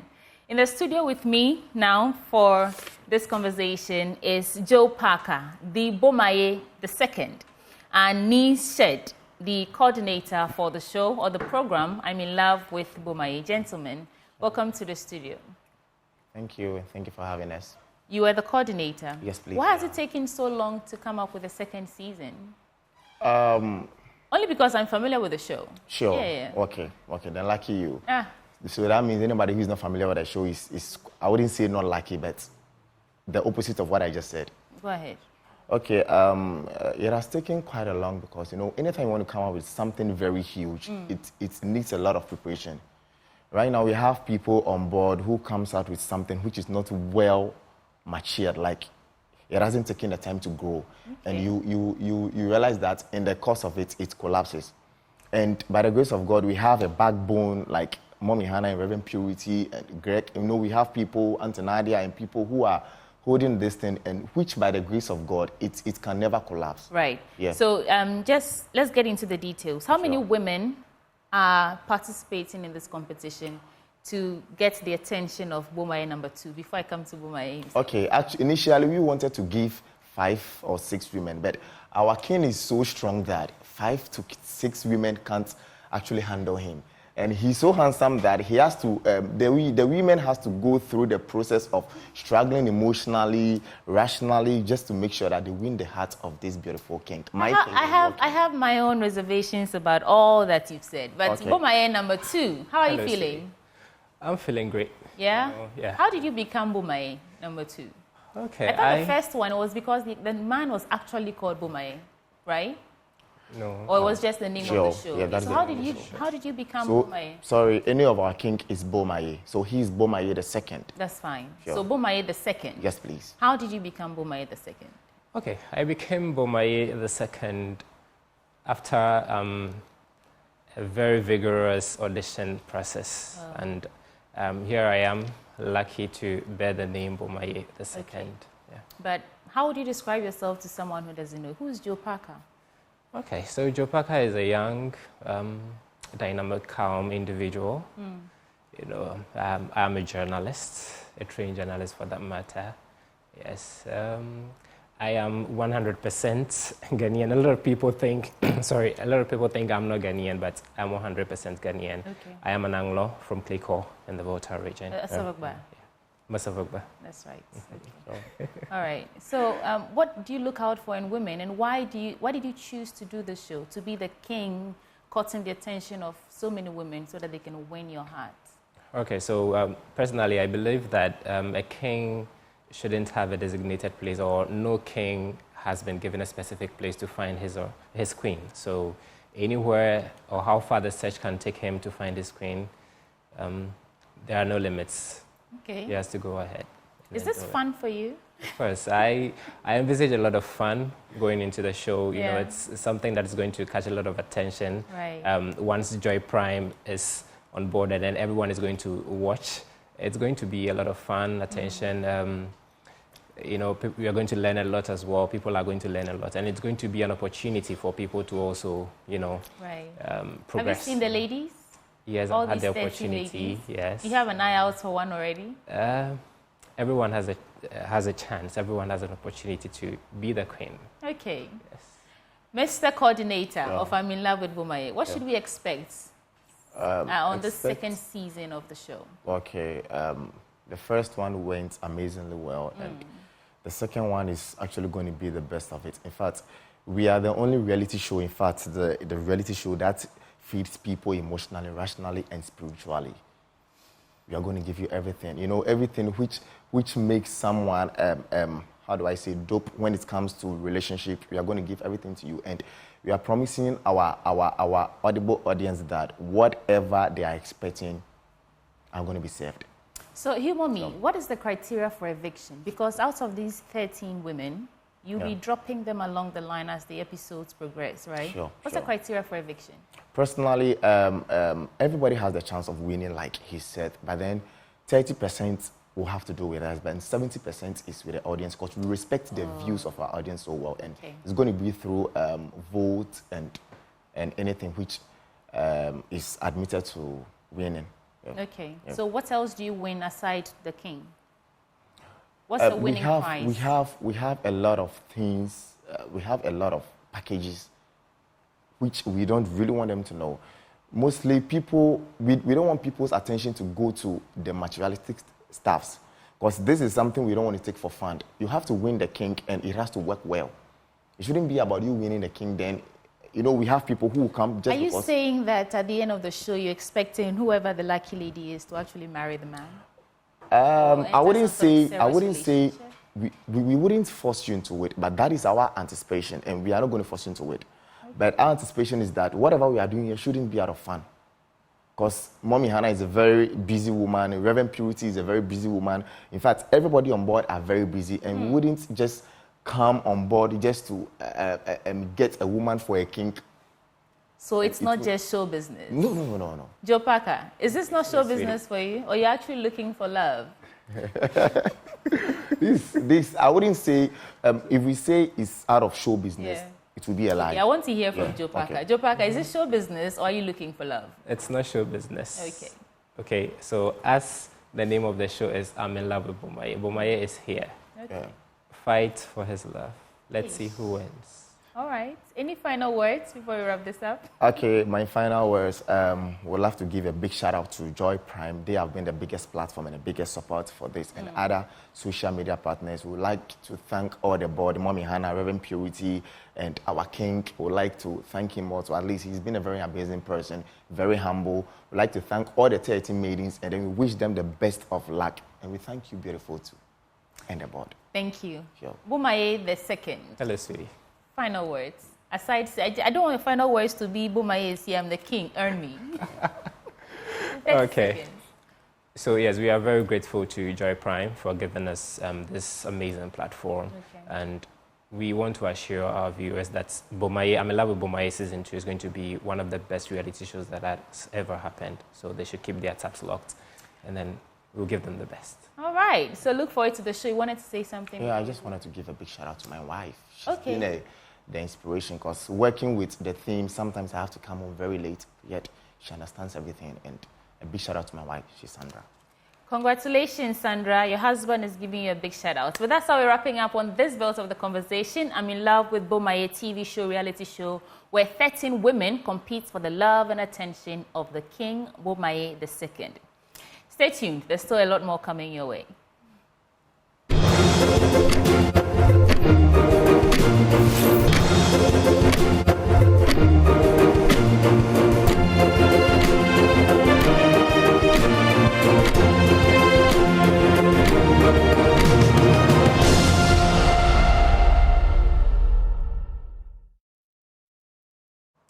Welcome back on the AM show. We tell you about the United Nations Development Program and, of course, the Innovate for Clean Agricultural Technologies. That is InfoCAT. And we're hosting in the studio to expand on that, give us all the nitty-gritty. Dr. Ferdinand Tonye, he is a research fellow with the United Nations University and the INRA. Doc, thank you for joining the conversation. Thank you for having me. So this is rather, you say innovate for clean agricultural technologies. It's innovative and there's a whole lot to it. I know there are different angles to the conversation, including sustainable energy, innovation in agriculture, among others. But let's take them apart, starting with why this initiative in the first place.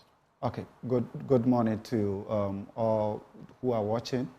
And greetings from the United Nations University Institute for Natural Resources in Africa. With headquarters based in Accra, University of Ghana campus. So this initiative is an initiative that is within one of our core mandate, looking at managing natural resources in Africa, doing research, and then providing policy direction to, or suggesting policy to policymakers to be able to change some things that could help the continent.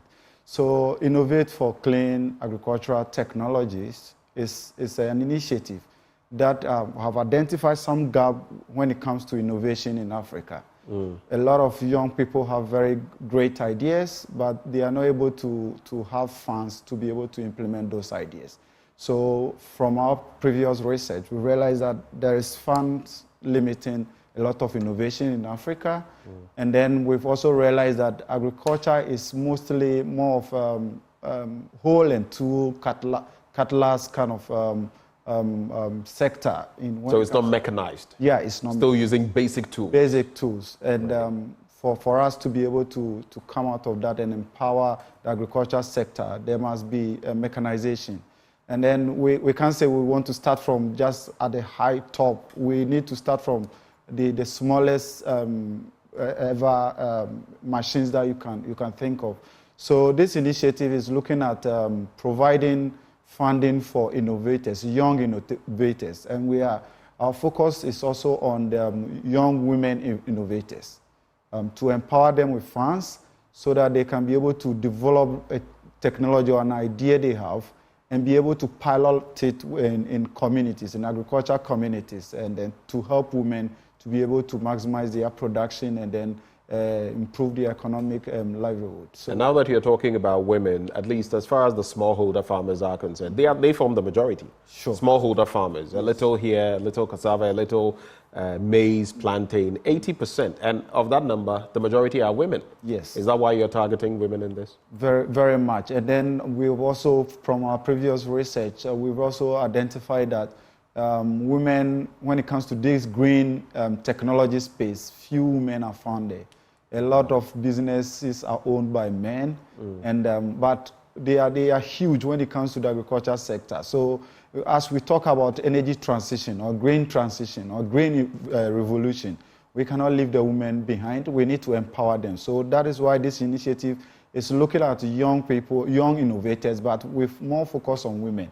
It doesn't mean that men cannot benefit from this program, but we'll be giving privilege to women to come up with their innovation to solve problems that a lot of women find in the various agricultural value chains. So interesting dynamics. We've spoken about women in agriculture. And what other findings did you come up with that maybe you'd like to share with us before we move on? Great. So one of the findings we've also come across is a lot of young innovators have ideas, not specifically maybe gone through the normal education system, gone to university, done engineering or whatever, but they have very nice ideas in their small corner. So they need that mentorship. They need to be helped to fine-tune the ideas. So with this program, when an innovator is shortlisted for his nice ideas, he wants to develop a technology, what we do is that we partner you, or you form a team with an expert from the universities and the research institutions, and they will help. Universities where? In Ghana? In that country? In Ghana. Okay. In that country. The project is being done in 3 countries. We are doing it in Senegal, and we are also doing it in Cote d'Ivoire and in Ghana. Right. So in these countries, we will be paired with experts who will help you fine-tune your technology. You'll be taken through a lot of training, and then after that, the expert will be part of your group to be given a challenge from the farmers, the women farmers. This is a challenge. We harvest granite, and we spend a lot of hours to pluck the pods, when you could use a machine in just 30 minutes to do that. But they spend many days. So we present you with the challenge, and when you sit with the women and then come out with a technology that will be able to solve that. But that technology must be green. What I mean by green, it must be powered by a renewable energy source. Okay. And a technology that will not depend on, in quote, dirty fuels like diesel, petrol. No, we are looking at going into the green revolution, looking at a technology that will be a standalone technology that you don't wait, you don't receive bills from ECG or any power selling company. Okay, so mechanization to do more. So you're targeting sustainable agriculture through mechanization. You're also looking at sustainable energy. Yes. How are you going about that? All right. So currently, we've engaged a lot of stakeholders. We've engaged entrepreneurs, policymakers. We have a partnership with the Ministry of Agri. They are women. They have a division called Women in Agri. Yeah. So they are on board. And then we're currently going to roll out a call for innovation, which will be up by next week. All innovators, all interested parties should be looking out for that. And the call will come out, and then we'll shortlist. We do a vetting, we'll go through a vetting process. We shortlist some number of innovators, take them through another training for them to go back, come and then present their technologies again. When you are shortlisted, we are doing 10 for Ghana. That is after the fine-tuning? No, they just, they need to get the understanding of what we are looking for, these innovations we are looking at. So after you have been shortlisted, you are taken through some 2 days training. Okay. And then you come and pitch. So the few shortlisted, about 20, 30, they come and pitch because we are picking only 10 for Ghana. So you pitch, and you when you are lucky and your technology comes up, 10 of them will be funded. You can have some funding for up to $7,400 to pilot the technology, design and pilot it. And then those 10 who get the opportunity to receive that money each would pilot it, and we do research, technical appraisal of the technology. Is it working? Are people liking the technology? If there's something you need to fine-tune, we support you to go and fine-tune it. And the best technology in each country will be given some seed money to expand his business, to be able to expand business and do great business and employ more people and then provide service to the agriculture sector. So that final person is receiving some money close to $37,000 US. I So see. That's a good money. So that means the ultimate beneficiary would have got 7,400 initially for the piloting and all of that. That's right. And then an extra 37,000 plus. When you win the best in each country. Yeah, I see. Right before you go, just very briefly. So what else must someone like this know? How do people get involved? Very quickly, and then we can wrap. Great. So as I mentioned, you can be checking for the adverts on the www.justice.africa. www.justice. Spelled Justis. Okay, Justice. JUSTIS. Dot Africa. Africa. Yes, okay. you can. The call will be. It's even up there, but the main form will be out by next week, and then you can also look for UNU, INRA.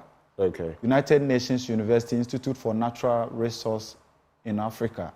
On various social media platforms. Facebook, you can look for us on even on our website, and this course will be out there for you to try. So all innovators who have great ideas, this is a big opportunity for you to fine-tune and pilot your ideas and win a good money to expand your business.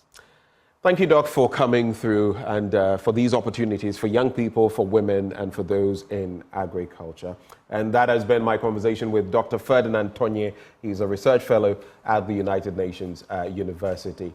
And we'll be capping off the conversation, everything we've been doing today shortly on the AM show. We're bringing you our photo of the day. You want to stay for that as we wrap.